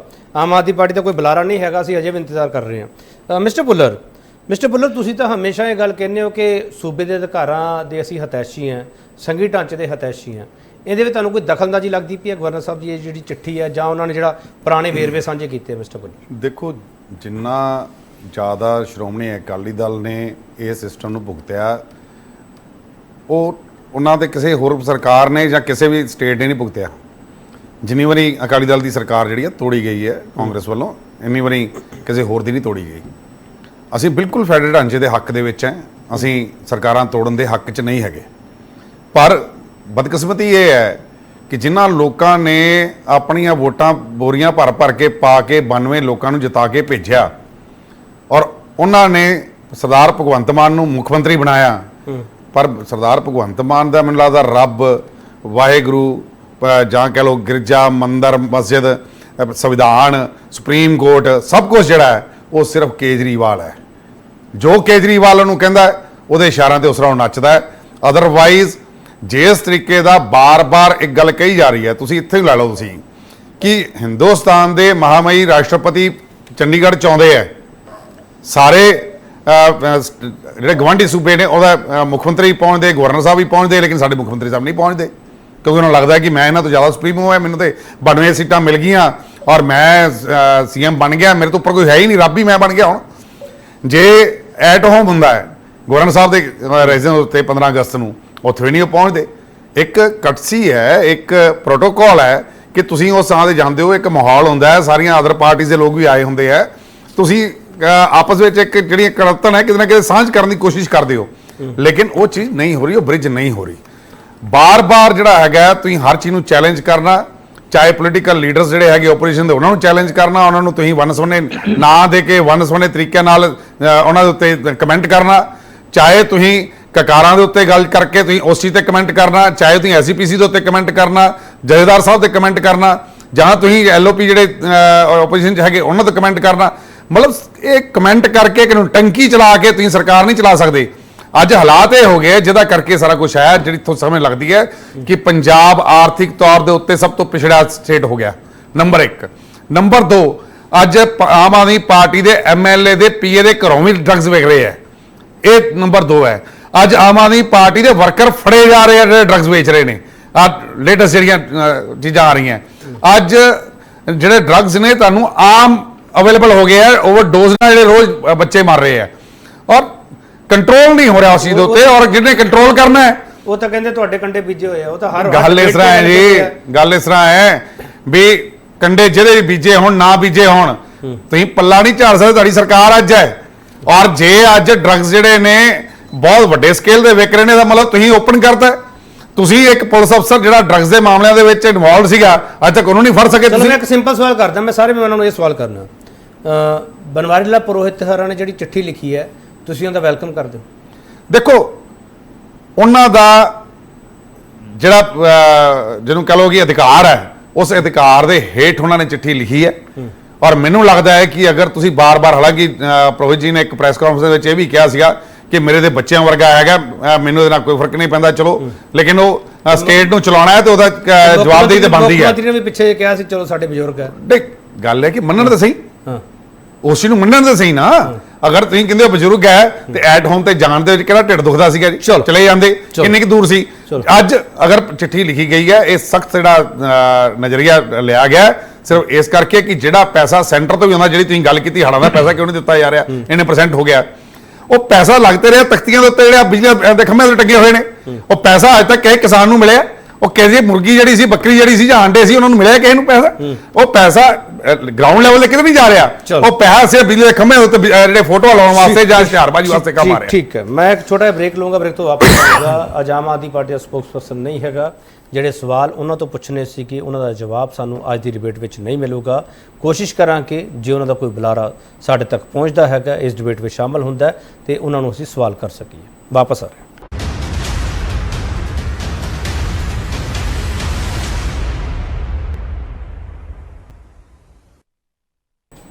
ਮੁੜ ਤੋਂ ਤੁਹਾਡਾ ਸਵਾਗਤ ਕਰਦੇ ਹਾਂ ਤੇ ਵੱਡਾ ਸਵਾਲ ਅਸੀਂ ਇਹ ਪੁੱਛ ਰਹੇ ਹਾਂ ਕਿ ਰਾਜਪਾਲ ਦੀ ਰਾਸ਼ਟਰਪਤੀ ਰਾਜ ਵਾਲੀ ਚੇਤਾਵਨੀ ਤੇ ਪੰਜਾਬ ਸਰਕਾਰ ਕੋਲ ਜਵਾਬ ਕੀ ਹੈ। ਹਾਂ ਮਿਸਟਰ ਭੁੱਲਰ, ਮੈਂ ਫਿਰ ਉਸੇ ਸਵਾਲ ਤੇ ਆ ਰਿਹਾ ਤੁਹਾਡੇ ਕੋਲੇ। ਤੁਸੀਂ ਜਿਹੜੀ ਡਿਬੇਟ ਦੇ ਵਿੱਚ ਇਸ ਵਕਤ ਪਾਰਟਿਸਿਪੇਟ ਕਰ ਰਹੇ ਹੋ ਸਾਰੇ ਜਾਣੇ, ਤੁਸੀਂ ਇਹ ਖੁੱਲ੍ਹ ਕੇ ਨਹੀਂ ਕਹਿ ਪਾ ਰਹੇ ਕਿ ਅਸੀਂ ਇਸ ਚਿੱਠੀ ਦਾ ਵੈਲਕਮ ਕਰਦੇ ਹਾਂ, ਉਹਦੀ ਵਜ੍ਹਾ ਕੀ ਹੈ? ਨਹੀਂ ਦੇਖੋ, ਇਹ 'ਚ ਕੋਈ ਵੈਲਕਮ ਕਰਨ ਵਾਲੀ ਗੱਲ ਨਹੀਂ ਹੈ ਕਿ ਕਿਹੜੀ ਚਿੱਠੀ ਆਈ ਉਹਦਾ ਵੈਲਕਮ ਕਰਨਾ ਅਸੀਂ, ਲੇਕਿਨ ਹਾਂ ਅਸੀਂ ਤੇ ਅਧਿਕਾਰਾਂ ਦੀ ਗੱਲ ਕਰਦੇ ਹਾਂ। ਉਹ ਸੁਪਰੀਮ ਕੋਰਟ ਨੇ ਵੀ ਕਿਹਾ, ਬਾਕੀ ਵੀ ਸਾਰਿਆਂ ਨੇ ਕਿਹਾ। ਇਹਦਾ ਮਤਲਬ ਕਿ ਉਹ ਕਿੰਨੇ ਹਉਮੈ ਦੇ ਵਿੱਚ ਨੇ, ਕਿੰਨਾ ਜਿਹੜਾ ਰਾਜ ਭਾਗ ਉਹਨੇ ਸਿਰ ਤੇ ਚੜ੍ਹ ਕੇ ਨੱਚ ਰਿਹਾ ਹੈ, ਇਹ ਤੋਂ ਤੁਸੀਂ ਅੰਦਾਜ਼ਾ ਲਾ ਸਕਦੇ ਹੋ। ਔਰ ਦੂਜੀ ਗੱਲ ਮੈਂ ਤੁਹਾਨੂੰ ਦੱਸ ਦਿੰਦਾ, ਇਹ ਸਰਕਾਰ ਟੁੱਟੂਗੀ ਨਹੀਂ, ਚਿਹਰਾ ਬਦਲੂਗਾ, ਕਿਉਂਕਿ ਇਹ ਚਿਹਰਾ ਜਿਹੜਾ ਹੁਣ ਸਭ ਨੂੰ ਚੁਭਣ ਲੱਗ ਗਿਆ, ਇੰਕਲੂਡਿੰਗ ਆਮ ਆਦਮੀ ਪਾਰਟੀ ਦੇ ਵੀ ਬਹੁਤ ਸਾਰੇ ਲੀਡਰਾਂ ਨੂੰ। ਗਵਰਨਰ ਸਾਹਿਬ ਨੂੰ ਚਿਹਰਾ ਚੁਭਦਾ ਪਿਆ ਜਾਂ ਨਹੀਂ, ਆਮ ਆਦਮੀ ਪਾਰਟੀ ਦੇ ਲੀਡਰਾਂ ਨੂੰ ਬਹੁਤ ਸਾਰਿਆਂ ਨੂੰ ਚੁਭਣ ਲੱਗ ਗਿਆ ਇਹ ਚਿਹਰਾ, ਕਿਉਂਕਿ ਇਹਨਾਂ ਦੇ ਨਾ ਕੰਮ ਕਰਨ ਕਰਕੇ ਔਰ ਇਹੋ ਜਿਹੀਆਂ ਕਾਰਵਾਈਆਂ ਕਰਕੇ ਕਿਤੇ ਨਾ ਕਿਤੇ ਅੱਜ ਜਿਹੜੇ ਇਹਨਾਂ ਦੇ ਐਮਐਲਏ ਚੁਣੇ ਹੋਏ ਨੇ ਜਾਂ ਜਿਹੜੇ ਇਹਨਾਂ ਦੇ ਵਰਕਰ ਨੇ, ਉਹਨਾਂ ਨੂੰ ਵੀ ਜਵਾਬਦੇਹੀ ਲੋਕ ਕਰਦੇ ਆ, ਪੁੱਛਦੇ ਆ। ਰਸਮਜੀਤ ਸਿੰਘ, ਇਹਨਾਂ ਨੇ ਨਵੀਂ ਚਰਚਾ ਛੇੜਤੀ ਅਕਾਲੀ ਦਲ ਨੇ, ਚਿਹਰਾ ਬਦਲ ਜਾਊਗਾ। ਸਰ ਗਵਰਨਰ ਸਾਹਿਬ ਨੇ ਚਿਹਰੇ ਤੋਂ ਕਿਹਾ ਨਾ, ਗਵਰਨਰ ਸਾਹਿਬ ਨੇ ਚਿੱਠੀਆਂ ਦਾ ਜਵਾਬ ਲੈਣਾ ਹੈ, ਚਿਹਰੇ ਦਾ ਜਵਾਬ ਲੈਣਾ ਉਹਨਾਂ ਨੇ ਵੀ ਆਹ ਚਿਹਰਾ ਆਊਗਾ ਤਾਂ ਜਵਾਬ ਦੇ ਦੂ ਉਹਨਾਂ ਨੂੰ। ਨਹੀਂ, ਉਹਦਾ ਕੋਈ ਫਰਕ ਨਹੀਂ ਪੈਣਾ ਹੈਗਾ। ਰਾਜ ਤੇ ਦਿੱਲੀ ਦਾ ਚੱਲਦਾ, ਰਾਘਵ ਚੱਡਾ ਬੈਠਾ ਆ, ਉਹ ਫਾਈਲਾਂ ਦੇਖ ਕੇ ਰਾਜ ਚਲਾ ਰਹੇ ਆ। ਉਹ ਚਿਹਰਾ ਕੋਈ ਵੀ, ਉਹਦਾ ਕੋਈ ਬਹੁਤਾ ਫਰਕ ਨਹੀਂ ਪੈਣਾ। ਪਰ ਇਹ ਸਾਰੀ ਗੱਲ ਤੇ ਤੁਸੀਂ ਜਿਹੜਾ ਬਾਰ-ਬਾਰ ਸਵਾਲ ਕਰ ਰਹੇ ਨਾ ਕਿ ਚਿੱਠੀ ਦੀ ਸਪੋਰਟ ਕਰਦੇ ਆ ਕਿ ਨਹੀਂ ਕਰਦੇ, ਦੇਖੋ ਅਸੀਂ ਇਸ ਦੀ ਯੈਸ ਔਰ ਨੋ ਕਹਿਣ ਦੀ ਬਜਾਏ ਅਸਲ 'ਚ ਮਾਨਿਆ 'ਚ ਇਹ ਹੈ ਕਿ ਜੇ ਉਹ ਕਹਿ ਰਹੇ ਆ ਆਪਣੇ ਗਵਰਨਰ ਸਾਹਿਬ ਕਿ ਦੇਖੋ ਨਸ਼ੇ ਦਾ ਕੋਈ ਨਾ ਕੋਈ ਤੁਸੀਂ ਕਰੋ, ਬੜਾ ਨਸ਼ੇ ਦਾ ਹਾੜ ਵਗ ਰਿਹਾ ਹੈ, ਇਹ 'ਚ ਕਿਹੜੀ ਮਾੜੀ ਗੱਲ ਹੈ? ਨਹੀਂ, ਮੈਂ ਫਿਰ ਸਿੱਧਾ ਸਵਾਲ ਕਰ ਦਿੰਦਾ ਨਾ ਸਰ, ਮੈਂ ਸਿੱਧਾ ਸਵਾਲ ਕਰ ਦਿੰਦਾ, ਲੋਕਤੰਤਰਿਕ ਪ੍ਰਣਾਲੀ ਦੀ ਪਾਲਣਾ ਕੌਣ ਕਰ ਰਿਹਾ ਸਰ? ਗਵਰਨਰ ਸਾਹਿਬ ਕਰ ਰਹੇ ਆ ਜਾਂ ਮੁੱਖ ਮੰਤਰੀ ਸਾਹਿਬ ਕਰ ਰਹੇ? ਮੈਨੂੰ ਤਾਂ ਲੱਗਦਾ ਦੋਵੇਂ ਹੀ ਬੋਥ ਆਰ ਐਟ ਫਾਲਟ। ਉਹ ਇਹ ਹੈ ਕਿ ਦੋਵੇਂ ਹੀ ਓਵਰਸ਼ੂਟ ਕਰ ਰਹੇ ਆ। ਕਿਵੇਂ? ਗਵਰਨਰ ਸਾਹਿਬ ਨੂੰ ਆਪਣੇ ਗਵਰਨਰੀ ਦਾ ਜਿਹੜਾ ਉਹਨਾਂ ਦਾ ਫਾਰਮਲ ਫਰਜ਼ ਬਣਦਾ ਉਹ ਕਰਨਾ ਚਾਹੀਦਾ। ਤੁਸੀਂ ਜਾ ਕੇ ਮੀਟਿੰਗਾਂ ਵੱਡੀਆਂ ਲੈ ਕੇ ਇੱਕ ਪ੍ਰਭਾਵ ਦਿੰਦੇ ਆ ਕਿ ਪੈਰਲਲ ਤੁਸੀਂ ਪਾਵਰ ਸਟਰਕਚਰ ਚਲਾ ਰਹੇ ਆ, ਉਹਨਾਂ ਨੂੰ ਇਸ ਗੱਲ ਤੋਂ ਰੈਸਟ੍ਰੇਟ ਕਰਨਾ ਚਾਹੀਦਾ। ਇਹ ਗੱਲ ਠੀਕ ਹੈ ਕਿ ਕਾਗਜ਼ੀ ਕਾਰਵਾਈ ਦੇ ਵਿੱਚ ਗਵਰਨਰ ਸਾਹਿਬ ਦਾ ਭਗਵੰਤ ਮਾਨ ਨਾਲੋਂ ਹੱਥ ਉੱਪਰ ਆ।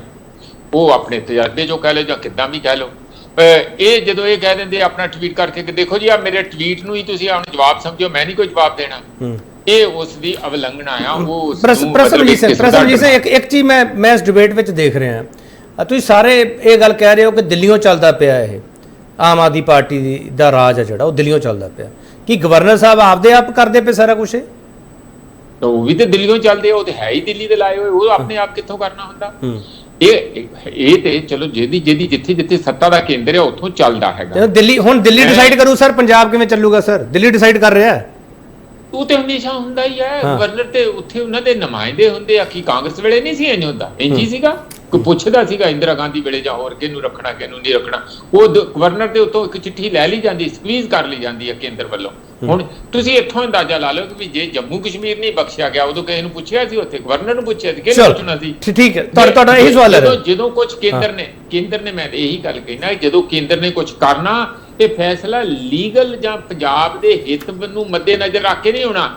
ਕੇਂਦਰੀ ਸ਼ਕਤੀਆਂ ਦੇ ਹਿੱਤ ਕਿੱਥੇ ਪੂਰੇ ਹੁੰਦੇ ਆ ਉਸ ਨੂੰ ਲੈ ਕੇ ਪੋਲੀਟੀਕਲ ਫੈਸਲਾ। ਠੀਕ ਸਰੀਨ ਸਾਹਿਬ, ਜੰਮੂ ਕਸ਼ਮੀਰ ਦੀ ਤਰਜ਼ ਤੇ ਪੰਜਾਬ ਦੇ ਬਾਰੇ ਫੈਸਲਾ ਲਿਆ ਜਾਊਗਾ। ਪ੍ਰੋਫੈਸਰ ਮਨਜੀਤ ਸਿੰਘ ਹਰਾਂ ਨੇ ਸਵਾਲ ਰੇਜ਼ ਕੀਤਾ।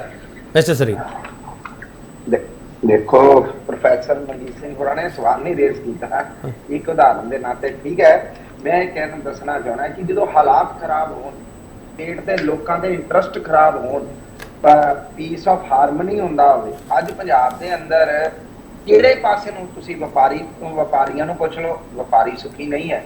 GST ਵਾਲਿਆਂ ਨੂੰ ਕਿਵੇਂ ਕਿਹਾ ਗਿਆ ਸ਼ਾਮ ਤੱਕ ਟਾਰਗੇਟ ਦਿੱਤੇ ਜਾਂਦੇ, ਉਹ ਵਪਾਰੀਆਂ ਤੇ ਬੋਝ ਪਾਇਆ ਜਾ ਰਿਹਾ। ਜੇ ਤੁਸੀਂ ਲਾਅ ਐਂਡ ਆਰਡਰ ਦੀ ਗੱਲ ਕਰ ਲਓ, ਕੋਈ ਇਹੋ ਜਿਹਾ ਦਿਨ ਨਹੀਂ ਹੁੰਦਾ ਜਦੋਂ ਗੈਂਗਸਟਰ ਜਾਂ ਕੋਈ ਗੈਂਗਵਾਰ ਜਾਂ ਗੋਲੀ ਨਹੀਂ ਚੱਲਦੀ। ਅੱਜ ਇੱਕ ਪੁਲਿਸ ਵਾਲੇ ਨੂੰ ਘਰ ਦੇ ਅੰਦਰ ਵੜ ਕੇ ਗੋਲੀ ਮਾਰੀ ਹੈ, ਤਰਕ ਅੰਮ੍ਰਿਤਸਰ ਸਾਈਡ ਦਾ ਕੇਸ ਹੈ। ਡਰੱਗ ਦੇ ਉੱਤੇ ਤੁਸੀਂ ਦੇਖੋ ਕਿ 14 ਸਾਲ ਦੇ ਬੱਚੇ ਮਰਨ ਲੱਗ ਪਏ। ਦੁਕਾਨਾਂ ਮੈਂ ਤੁਸੀਂ ਉਦੋਂ ਸਵਾਲ ਕੀਤਾ ਸੀ ਕਿ ਹੁਣੀ ਆਇਆ, ਜੇ ਹੁਣੀ ਨਹੀਂ ਆਇਆ ਪਰ ਇਹ ਜਿਹੜਾ ਡਰੱਗ ਹੈ ਹੁਣ ਘਰ ਤੱਕ ਪਹੁੰਚ ਗਿਆ। ਮਾਵਾਂ ਭੈਣਾਂ ਕਦੀ ਅਸੀਂ ਨਸ਼ਾ ਓਵਰਡੋਜ਼ ਨਹੀਂ ਦੇਖੀਆਂ, ਕਦੀ ਡਰੱਗ ਲੈਂਦੀਆਂ। ਚਲੋ ਸਰੀਨ ਸਾਹਿਬ ਸਰੀਨ ਸਾਹਿਬ ਆਪਾਂ ਇਹ ਮੰਨ ਕੇ ਚੱਲੀਏ ਸਰੀਨ ਸਾਹਿਬ, ਮੈਂ ਤੁਹਾਡੀ ਗੱਲ ਸਮਝ ਗਿਆ ਸਰ, ਮੈਂ ਡਿਨਾਈ ਨਹੀਂ ਕਰਦਾ ਪਿਆ ਸਰ ਪੰਜਾਬ ਵਿੱਚ ਨਸ਼ਾ ਨਹੀਂ ਹੈਗਾ, ਇਹਨੂੰ ਡਿਨਾਈ ਕੋਈ ਵੀ ਨਹੀਂ ਕਰ ਸਕਦਾ। ਕਿਸਾਨਾਂ ਨੂੰ ਕੁੱਟਣ ਲੱਗ ਪਏ, ਚਲੋ ਕਿਸਾਨੀ ਜਵਾਨੀ ਹਰ ਚੀਜ਼। ਸਰੀਨ ਸਾਹਿਬ ਮੈਨੂੰ ਇੱਕ ਚੀਜ਼ ਦੱਸ ਦਿਓ ਸਰੀਨ ਸਾਹਿਬ, 2024 ਇਲੈਕਸ਼ਨ ਦਾ ਬੇਸ ਡਰੱਗਸ ਹੋਊਗਾ ਸਰ? ਜਿਹੜਾ ਡਰੱਗ ਹੈ, ਡਰੱਗ ਇਸ਼ੂ ਮੈਂ ਕਹਿੰਦਾ ਰਾਜਨੀਤੀ ਦਾ ਨਹੀਂ ਹੋਣਾ ਚਾਹੀਦਾ, ਸਮਾਜਿਕ ਬੁਰਾਈ ਆ। ਹਰ ਪਾਰਟੀ ਦੇਖੋ, ਇਸ ਪਹਿਲਾਂ ਕਹਿੰਦੇ ਸੀ ਕਾਂਗਰਸ ਵਾਲਿਆਂ ਨੇ ਕਰਤਾ, ਬੀਜੇਪੀ ਵਾਲੇ, ਅਕਾਲੀ ਦਲ ਵਾਲੇ, ਹੁਣ ਤਾਂ ਇਹਨਾਂ ਦੀ ਸਰਕਾਰ ਹੈ ਜੀ। 1.5 ਸਾਲ ਹੋ ਗਿਆ ਸਰਕਾਰ ਨੂੰ। ਚਲੋ ਸਾਡੀਆਂ ਸਰਕਾਰਾਂ 'ਚ 14 ਸਾਲ ਦੇ ਬੱਚੇ ਨਹੀਂ। ਚਲੋ ਤੁਸੀਂ ਸ਼ਬਦ ਸੋਹਣਾ ਬੋਲਿਆ ਵੀ ਰਾਜਨੀਤੀ ਨਹੀਂ ਕਰਨੀ ਚਾਹੀਦੀ, ਤੁਸੀਂ ਸ਼ਬਦ ਸੋਹਣਾ ਬੋਲਿਆ, ਪਰ ਇੱਕ ਵਾਰੀ ਰੈਲੀ ਤਾਂ ਤੁਸੀਂ ਵੀ ਰੱਖ ਲਈ ਸੀਗੀ, ਸਰਕਾਰ ਵੀ ਉਦੋਂ ਤੁਹਾਡੀ ਸੀ, ਫਿਰ ਰੈਲੀ ਮੁਲਤਵੀ ਕਰਤੀ ਸੀ। ਹਾਂ ਮਿਸਟਰ ਖਡਿਆਲ ਜਿਹੜਾ ਸਵਾਲ ਸਵਾਗਤ ਵਾਲਾ ਹੈ, ਇਹ ਸਵਾਲ ਮੈਨੂੰ ਲੱਗਦਾ ਸਾਰਿਆਂ ਨੂੰ ਪਸੰਦ ਨਹੀਂ ਆਊਗਾ, ਪਰ ਫਿਰ ਵੀ ਮੈਂ ਪੁੱਛੂੰਗਾ ਜ਼ਰੂਰ। ਕਾਂਗਰਸ ਪਾਰਟੀ ਇਸ ਗਵਰਨਰ ਸਾਹਿਬ ਦੀ ਚਿੱਠੀ ਦਾ ਸਵਾਗਤ ਕਰਦੀ ਹੈ? ਧੰਨਵਾਦ ਕੇਪੀ ਜੀ। ਜਵਾਬ ਮੈਨੂੰ ਵੀ ਨਹੀਂ ਲੱਗਦਾ ਤੁਹਾਨੂੰ ਪਸੰਦ ਆਊਗਾ, ਲੇਕਿਨ ਮੈਂ ਜਵਾਬ ਦੇ ਦਿੰਦਾ ਹਾਂ। ਇਹ ਜਿਹੜੀ ਚਿੱਠੀ ਹੈ, ਇਹ ਆਮ ਆਦਮੀ ਪਾਰਟੀ ਦੀ ਸਰਕਾਰ ਨੇ ਆਪ ਇਨਸਟੀਗੇਟ ਕੀਤਾ ਗਵਰਨਰ ਸਾਹਿਬ ਨੂੰ ਲਿਖਣ ਤੇ। ਮੈਂ ਪਹਿਲਾਂ ਵੀ ਦੱਸਿਆ ਸੀਗਾ, ਇਹ ਮਸਲਾ ਜਿਹੜਾ ਬਣ ਗਿਆ ਨਾ, ਇਹ ਬੰਨਾ ਚਾਹੀਦਾ ਨਹੀਂ ਸੀ ਇਨ ਦਾ ਫਸਟ ਪਲੇਸ। ਇੱਕ ਗਵਰਨਰ ਨੂੰ ਤੇ ਇੱਕ ਸਰਕਾਰ ਨੂੰ ਦੇ ਸ਼ੁੱਡ ਵਰਕ ਇਨ ਟੈਂਡਮ, ਇਕੱਠੇ ਕੰਮ ਕਰਨਾ ਚਾਹੀਦਾ ਹੈ ਸਟੇਟ ਦੀ ਬਿਹਤਰੀ ਲਈ। ਮੈਂ ਸਰਕਾਰ ਨੂੰ ਵੀ ਕਹੂੰਗਾ ਤੇ ਮੈਂ ਗਵਰਨਰ ਸਾਹਿਬ ਨੂੰ ਵੀ ਕਹੂੰਗਾ ਕਿ ਤੁਹਾਨੂੰ ਪੰਜਾਬ ਦੇ ਵੈਲਫੇਅਰ ਦਾ ਸੋਚਣਾ ਚਾਹੀਦਾ ਹੈ, ਤੇ ਆਮ ਆਦਮੀ ਪਾਰਟੀ ਦੀ ਸਰਕਾਰ ਨੂੰ ਆਪਦਾ ਅਹੰਕਾਰ, ਈਗੋ ਨਾ ਪਰੇ ਰੱਖਣੀ ਚਾਹੀਦੀ ਹੈ। ਮੈਂ ਇਹਨਾਂ ਨੂੰ ਦੱਸਦਾ ਕਿ ਆਮ ਆਦਮੀ ਪਾਰਟੀ ਦੀ ਸਰਕਾਰ ਜੇ ਦੱਸ ਦੂਗੀ ਵੀ ਨਵਲ ਅਗਰਵਾਲ ਸਾਹਿਬ, ਜਿਹੜਾ ਗਵਰਨਰ ਸਾਹਿਬ ਦਾ ਸਵਾਲ ਹੈ ਕਿ ਨਵਲ ਅਗਰਵਾਲ ਮੀਟਿੰਗ ਜ਼ਰੂਰੀ ਦੇ ਵਿੱਚ ਕਿਵੇਂ ਬਹਿ ਜਾਂਦੇ ਆ, ਸੈਂਸਿਟਿਵ ਇੰਪੋਰਟੈਂਟ ਮੈਟਰਸ ਹੁੰਦੇ ਡਿਸਕਸ, ਬਾਰਡਰ ਸਟੇਟ ਹੈ, ਸੈਂਸਿਟਿਵ ਸਟੇਟ ਹੈ, ਕਿਹੜੀ ਅਥਾਰਟੀ ਨਾਲ ਬਹਿੰਦੇ ਦੱਸਦੇ ਆਮ ਆਦਮੀ ਪਾਰਟੀ ਵੀ ਨਹੀਂ ਬਹਿੰਦੇ ਕਿ ਬਹਿੰਦੇ, ਤੇ ਜੇ ਬਹਿੰਦੇ ਤਾਂ ਕਿਹੜੀ ਅਥਾਰਟੀ ਨਾਲ ਬਹਿੰਦੇ ਆ ਦੱਸਦੇ ਆਮ ਆਦਮੀ ਪਾਰਟੀ। ਟੀਚਰ ਨੂੰ ਸਿਲੈਕਟ ਕਰਨ ਦਾ ਸਰੀਨ ਸਾਹਿਬ ਇੱਕ ਮਿੰਟ, ਸਰੀਨ ਸਾਹਿਬ ਇੱਧਰ ਧਿਆਨ ਦਿਓ, ਸਰੀਨ ਸਾਹਿਬ ਇੱਧਰ ਧਿਆਨ ਦਿਓ ਪਲੀਜ਼। ਬੋਲੋ ਖਡਿਆਲ ਸਾਹਿਬ। ਸੋ ਆਮ ਆਦਮੀ ਪਾਰਟੀ ਦੀ ਸਰਕਾਰ ਦੱਸਦੇ ਵੀ ਜਿਹੜਾ ਟੀਚਰਸ ਨੂੰ ਸਿਲੈਕਟ ਕਰਨ ਦਾ ਕ੍ਰਾਈਟੇਰੀਆ ਸੀਗਾ, ਉਹ ਤੇ ਆਮ ਆਦਮੀ ਪਾਰਟੀ ਦੀ ਸਰਕਾਰ ਉਹ ਸਿਲੈਕਸ਼ਨ ਕਿਵੇਂ ਕੀਤੀ। ਮੈਂ ਸਰੀਨ ਸਾਹਿਬ ਕਾਈਂਡਲੀ ਜ਼ਰਾ ਡਿਸਟਰਬੈਂਸ ਬਹੁਤ ਆ ਰਹੀ ਹੈ ਕਾਈਂਡਲੀ। तो सरीन अपना आम आदमी पार्टी की सरकार ਨੂੰ ਮੈਂ ਇਹੀ ਕਹੂੰਗਾ ਵੀ ਟੀਚਰ ਨੂੰ ਸਿਲੈਕਟ ਕਰਨ ਦਾ ਕ੍ਰਾਈਟੇਰੀਆ ਕੀ ਹੈ, ਜ਼ਰਾ ਦੱਸ ਦੇ, ਐਕਸਪਲੇਨ ਕਰ ਦੇ। ਦੂਜੀ ਗੱਲ, ਉਹਨਾਂ ਦਾ ਖਰਚਾ ਟਰੈਵਲ ਤੇ, ਅਕਾਮੋਡੇਸ਼ਨ ਤੇ ਕਿੰਨਾ ਆਇਆ ਸੀਗਾ ਇਹ ਦੱਸ ਦੇ। ਐਡ ਤੇ ਅੱਜ ਤੱਕ 1.5 ਸਾਲ ਦੇ ਵਿੱਚ ਕਿੰਨਾ ਖਰਚਾ। ਤੁਸੀਂ ਇੱਕ ਚੀਜ਼ ਦੇਖੋ ਤਿੰਨਾਂ ਦੇ ਵਿੱਚ, ਇਹ ਜਿਹੜੇ ਮੈਂ 3 ਸਵਾਲ, ਹਾਲਾਂਕਿ ਗਵਰਨਰ ਸਾਹਿਬ ਦੇ ਬਹੁਤ ਜ਼ਿਆਦਾ ਸਵਾਲ ਹੈ, ਇਹ ਤਿੰਨ ਦੇ ਵਿੱਚ ਇੱਕ ਸਿਮਿਲੈਰਿਟੀ ਹੈ। ਪੰਜਾਬ ਦੇ ਟੈਕਸ ਪੇਅਰ ਦਾ ਪੈਸਾ ਇੱਕ ਤਾਂ ਇਨਵੋਲਵਡ ਹੈ ਤੇ ਪੰਜਾਬ ਦਾ ਵੈਲਫੇਅਰ ਇਨਵੋਲਵਡ ਹੈ। ਸੋ ਆਮ ਆਦਮੀ ਪਾਰਟੀ ਦੀ ਸਰਕਾਰ ਨੂੰ ਦਿੱਕਤ ਕੀ ਹੈ, ਲੁਕਾਉਣਾ ਕੀ ਚਾਹ ਰਹੀ ਆਮ ਆਦਮੀ ਪਾਰਟੀ ਦੀ ਸਰਕਾਰ? ਸਵਾਲ ਤਾਂ ਵੱਡਾ ਇਹ। ਤੇ ਦੂਜੀ ਗੱਲ, ਜਿਹੜਾ ਕਹਿਣਾ ਵੀ ਕੰਡੇ ਬੀਜੇ ਹੈ ਇਹਨਾਂ ਨੇ ਸਾਰੇ ਪੁਰਾਣੀਆਂ ਸਰਕਾਰਾਂ ਕਰਕੇ ਹੈ, ਫਿਰ ਆਮ ਆਦਮੀ ਪਾਰਟੀ ਦੀ ਸਰਕਾਰ ਹੱਥ ਖੜੇ ਕਰਦੇ, ਕਹਿੰਦੇ ਵੀ ਸਾਡੇ ਤੋਂ ਤਾਂ ਹੋਣਾ ਕੁਝ ਨਹੀਂ।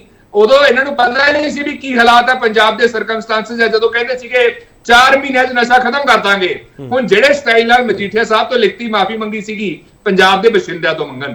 ਦੂਜੀ ਗੱਲ, ਆਮ ਆਦਮੀ ਪਾਰਟੀ ਦੀ ਸਰਕਾਰ ਨੂੰ ਮੈਂ ਪੁੱਛਣਾ ਚਾਹਣਾ ਹੈ ਕਿ ਆਮ ਆਦਮੀ ਪਾਰਟੀ ਦੀ ਸਰਕਾਰ ਇਹ ਟਸਲ ਨੂੰ ਕਿੱਥੇ ਤੱਕ ਲੈ ਕੇ ਜਾਊਗੀ, ਕਿਹੜੇ ਪੁਆਇੰਟ ਤੱਕ ਲੈ ਕੇ ਜਾਣਾ ਹੈ, ਕਿਹੜੀ ਹੱਦ ਤੱਕ, ਕਿਹੜੀ ਲਿਮਿਟੇਸ਼ਨ ਤੱਕ ਲੈ ਕੇ ਜਾਣਾ। ਕਿਉਂਕਿ ਕੇਪੀਜੀ ਆਈ ਥਿੰਕ ਇਹ ਤੋਂ ਅਨਫੋਰਚੂਨੇਟ ਗੱਲ ਪੰਜਾਬ ਲਈ ਹੋ ਨਹੀਂ ਸਕਦੀ ਸੀ ਕਿ ਇੰਨੇ ਜ਼ਰੂਰੀ ਇਸ਼ੂਜ਼ ਦੇ ਚੱਲਦੇ ਹੋਏ ਲੋਕਾਂ ਦੇ ਘਰ ਉਜੜੇ ਪਏ ਆ, ਚੂਲਾ ਨਹੀਂ ਚੱਲ ਰਿਹਾ ਘਰਾਂ ਦੇ ਵਿੱਚ, ਉਹਦੇ ਬਾਵਜੂਦ ਸਾਨੂੰ ਇਸ ਇਸ਼ੂ ਤੇ ਬੋਲਣਾ ਪੈ ਰਿਹਾ ਕਿਉਂਕਿ ਆਮ ਆਦਮੀ ਪਾਰਟੀ ਦੀ ਸਰਕਾਰ ਜਵਾਬ ਨਹੀਂ ਦੇ ਰਹੀ। ਅਸੀਂ ਲੋਕਾਂ ਦੀ ਗੱਲ ਕਰੀਏ, ਫਲੱਡ ਸਿਚੁਏਸ਼ਨ ਦੀ ਗੱਲ ਕਰੀਏ, ਡਰੱਗ ਦੀ ਗੱਲ ਕਰੀਏ, ਰੋਜ਼ਗਾਰ ਦੀ ਗੱਲ ਕਰੀਏ, ਐਜੂਕੇਸ਼ਨ ਦੀ ਗੱਲ ਕਰੀਏ, ਹਸਪੀਟਲ ਦੀ ਗੱਲ ਕਰੀਏ, ਵਧੀਆ ਗੱਲਾਂ ਹੁਣ ਵਿਕਾਸ ਦੀਆਂ, ਲੇਕਿਨ ਆ ਜਿਹੜੀਆਂ ਚੀਜ਼ਾਂ ਇਹ ਆਮ ਆਦਮੀ ਪਾਰਟੀ ਦੀ ਸਰਕਾਰ ਪੰਜਾਬ ਦੇ ਉੱਤੇ ਇੰਪੋਜ਼ ਕਰ ਰਹੀ ਹੈ ਆਪਦੇ ਹੰਕਾਰ ਕਰਕੇ। ਸੋ ਆਪਦੀ ਈਗੋ ਛੱਡ ਦੇ ਆਮ ਆਦਮੀ ਪਾਰਟੀ। ਚਲੋ ਮੈਂ ਇੱਕ ਹੋਰ ਛੋਟਾ ਬ੍ਰੇਕ ਲਵਾਂਗਾ, ਵਾਪਸ ਆ ਰਿਹਾ। ਸਰੀਨ ਸਾਹਿਬ ਤੁਸੀਂ ਆਪਦੀ ਸਟੇਟਮੈਂਟ ਦੇ ਦਿਓ ਜਿਹੜੀ ਦੇਣੀ ਹੈ।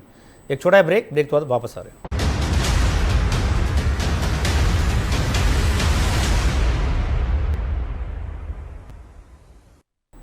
ਬ੍ਰੇਕ ਤੋਂ ਬਾਅਦ ਇੱਕ ਵਾਰ ਫਿਰ ਤੁਹਾਡਾ ਸਵਾਗਤ ਕਰਦੇ ਹਾਂ। ਵੱਡਾ ਸਵਾਲ ਅਸੀਂ ਇਹ ਪੁੱਛ ਰਹੇ ਹਾਂ, ਰਾਜਪਾਲ ਦੀ ਰਾਸ਼ਟਰਪਤੀ ਰਾਜ ਵਾਲੀ ਚੇਤਾਵਨੀ ਤੇ ਪੰਜਾਬ ਸਰਕਾਰ ਕੋਲ ਜਵਾਬ ਕੀ ਹੈ? ਮਿਸਟਰ ਸਰੀਨ, ਕੀ ਪੰਜਾਬ ਸਰਕਾਰ ਡੇਗ ਦੇਣੀ ਚਾਹੀਦੀ ਹੈ? ਦੇਖੋ ਆਪਣਾ ਕੇਪੀ ਜੀ, ਸਰਕਾਰ ਨੂੰ ਸੁੱਟਣਾ ਨਹੀਂ, ਆਪਾਂ ਇਹ ਕਹਿੰਦੇ ਸੁੱਟਣਾ ਨਹੀਂ ਚਾਹੀਦਾ। ਜਦੋਂ ਸਰਕਾਰ ਦੀ ਕਾਰਗੁਜ਼ਾਰੀ ਕਰਕੇ ਲੋਕਾਂ ਦਾ ਮਨੋਬਲ ਗਿਰ ਰਿਹਾ ਹੈ। ਸਰੀਨ ਸਾਹਿਬ ਮੈਂ ਸਵਾਲ ਦੁਹਰਾ ਦੇਣਾ ਸਰ, ਮੈਂ ਤੁਹਾਡੇ ਤੋਂ ਸਪਸ਼ਟ ਜਵਾਬ ਚਾਹੁੰਦਾ ਸਰ। ਅੱਜ ਮੈਂ ਸਾਰਿਆਂ ਤੋਂ ਹੀ ਮੈਂ ਇਹ ਸਪਸ਼ਟ ਜਵਾਬ ਮੰਗ ਰਿਹਾ ਬਤੌਰ ਪਾਰਟੀ ਸਟੈਂਡ ਕਿ ਪੰਜਾਬ ਦੀ ਸਰਕਾਰ ਨਕੰਮੀ ਹੈ, ਪੰਜਾਬ ਦੀ ਸਰਕਾਰ ਕੰਮ ਨਹੀਂ ਕਰਦੀ ਪਈ, ਪੰਜਾਬ ਸਰਕਾਰ ਡੇਗ ਦੇਣੀ ਚਾਹੀਦੀ ਹੈ। ਮੈਂ ਗਵਰਨਰ ਸਾਹਿਬ ਨੂੰ ਸਾਈਡ ਤੇ ਰੱਖ ਕੇ ਗੱਲ ਕਰ ਰਿਹਾ ਸਰ।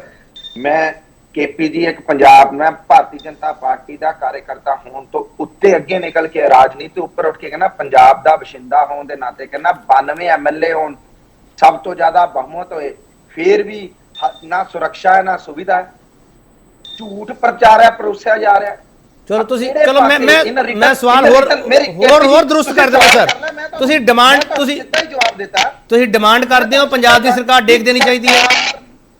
ਮੈਂ ਕਿਹਾ ਹੈਲਥ ਮਾਡਲ ਕਹਿੰਦੇ ਸੀ ਹਸਪਤਾਲਾਂ 'ਚ ਪਾਣੀ, ਐਜੂਕੇਸ਼ਨ ਮਾਡਲ ਕਹਿੰਦੇ ਸੀ ਸਕੂਲਾਂ ਦੀਆਂ ਛੱਤਾਂ ਡਿੱਗ ਰਹੀਆਂ, ਟੀਚਰ ਮਰ ਰਹੇ, ਸਾਰਾ ਕੁਝ ਮੈਂ ਕਹਿੰਦਾ ਕੁਝ ਨਹੀਂ ਕੀਤਾ ਉਹਨਾਂ ਨੇ। ਤੁਸੀਂ ਉਹਦਾ ਸਟੈਂਡ ਕਿਉਂ ਨਹੀਂ ਦੱਸ ਪਾ ਰਹੇ? ਪੰਜਾਬ ਦੀ ਸਰਕਾਰ ਡੇਗ ਦੇਣੀ ਚਾਹੀਦੀ ਸਰ। ਮੈਂ ਕਿਹਾ ਇਹਨਾਂ ਨੂੰ ਆਪਣੀ ਨਾਕਾਮੀ ਖੁਦ ਮੰਨਦੇ ਹੋਏ ਆਪ ਹੀ ਛੱਡ ਦੇਣਾ ਚਾਹੀਦਾ। ਚਲੋ ਠੀਕ ਹੈ ਮਿਸਟਰ ਬੁੱਲਰ, ਪੰਜਾਬ ਦੀ ਸਰਕਾਰ ਡੇਗ ਦੇਣੀ ਚਾਹੀਦੀ ਹੈ। ਤੁਹਾਨੂੰ ਲੱਗਦਾ ਕਿ ਪੰਜਾਬ ਸਰਕਾਰ ਹੈ ਕੋਈ? ਅੱਜ ਜੋ ਪੰਜਾਬ ਦੇ ਹਾਲਾਤ ਨੇ ਤੁਹਾਨੂੰ ਕਿਤੇ ਸਰਕਾਰ ਨਜ਼ਰ ਆਉਂਦੀ ਹੈ? ਪੰਜਾਬ ਡੁੱਬਿਆ ਪਿਆ ਹੈ ਤੇ ਇਲੈਕਸ਼ਨ ਦੁਬਾਰਾ ਕਰਾ ਦਈਏ ਜਾਂ ਰਾਸ਼ਟਰਪਤੀ ਰਾਜ ਲਵਾ ਦਈਏ? ਨਹੀਂ, ਤੁਸੀਂ ਦੱਸੋ ਨਾ ਕਿ ਅੱਜ ਪੰਜਾਬ ਦੇ ਜੋ ਹਾਲਾਤ ਨੇ ਕਿਤੇ ਸਰਕਾਰ ਨਜ਼ਰ ਆਉਂਦੀ ਹੈ? ਚਾਹੇ ਉਹ ਡਰੱਗਸ ਦੇ ਲਾ ਲਓ, ਚਾਹੇ ਆ ਤੁਸੀਂ ਜਿਹੜੇ ਫਲੱਡ ਚੱਲ ਰਹੇ ਉਹਨਾਂ ਦੇ ਲਾ ਲਓ, ਤੁਸੀਂ ਜੋ ਅੱਜ ਕਿਸਾਨਾਂ ਨਾਲ ਹੋ ਰਿਹਾ ਹੈ, ਜਿਸ ਤਰੀਕੇ ਨਾਲ ਕਿਸਾਨਾਂ ਦੀ ਮੌਤ ਹੋਈ ਹੈ, ਡਾਂਗਾ ਮਾਰ ਕੇ ਕੀਤੀ ਇਹਨਾਂ ਨੇ, ਕੀ ਕਿਤੇ ਸਰਕਾਰ ਨਜ਼ਰ ਆਉਂਦੀ ਹੈ? ਸਰਕਾਰ ਡੇਗ ਦੇਣੀ ਚਾਹੀਦੀ ਹੈ। ਨਹੀਂ, ਡਿੱਗਣ ਵਾਲੀ ਕੀ ਆਪਣੇ ਭਾਰ ਨਹੀਂ ਡਿੱਗ ਜਾਣੀ ਹੈ ਜੀ। ਅੱਛਾ, ਜਿਹੋ ਜਿਹੇ ਹਾਲਾਤ ਪੈਦਾ ਕੀਤੇ ਹੋਏ ਹੈ, ਅਗਰ ਤੁਸੀਂ ਅੱਜ ਇਲੈਕਸ਼ਨ ਕਰਾ ਲੋਗੇ ਤੇ ਆਉਂਦਾ ਹੀ ਨਹੀਂ, ਇਹਨਾਂ ਚੋਂ ਇੱਕ ਨਹੀਂ ਆਉਂਦਾ। ਤੁਸੀਂ ਇਲੈਕਸ਼ਨ ਲਈ ਤਿਆਰ ਹੋ? ਨਹੀਂ, ਅਸੀਂ ਤਿਆਰ ਹਾਂ। ਚਲੋ ਸਾਨੂੰ ਕੋਈ ਪ੍ਰੋਬਲਮ। ਮਿਸਟਰ ਖੜਿਆਲ ਤੋਂ ਹੀ ਪੁੱਛ ਲਈਏ। ਮਿਸਟਰ ਖੜਿਆਲ, ਤੁਹਾਡੇ ਅੱਗੇ ਵੀ ਇਹੀ ਸਵਾਲ ਹੈ ਕਿ ਪੰਜਾਬ ਦੀ ਸਰਕਾਰ ਡੇਗ ਦੇਣੀ ਚਾਹੀਦੀ। ਵੈਸੇ ਤੁਸੀਂ ਜਵਾਬ ਤਿਆਰ ਕਰ ਲਿਆ ਹੋਣਾ ਮੈਨੂੰ।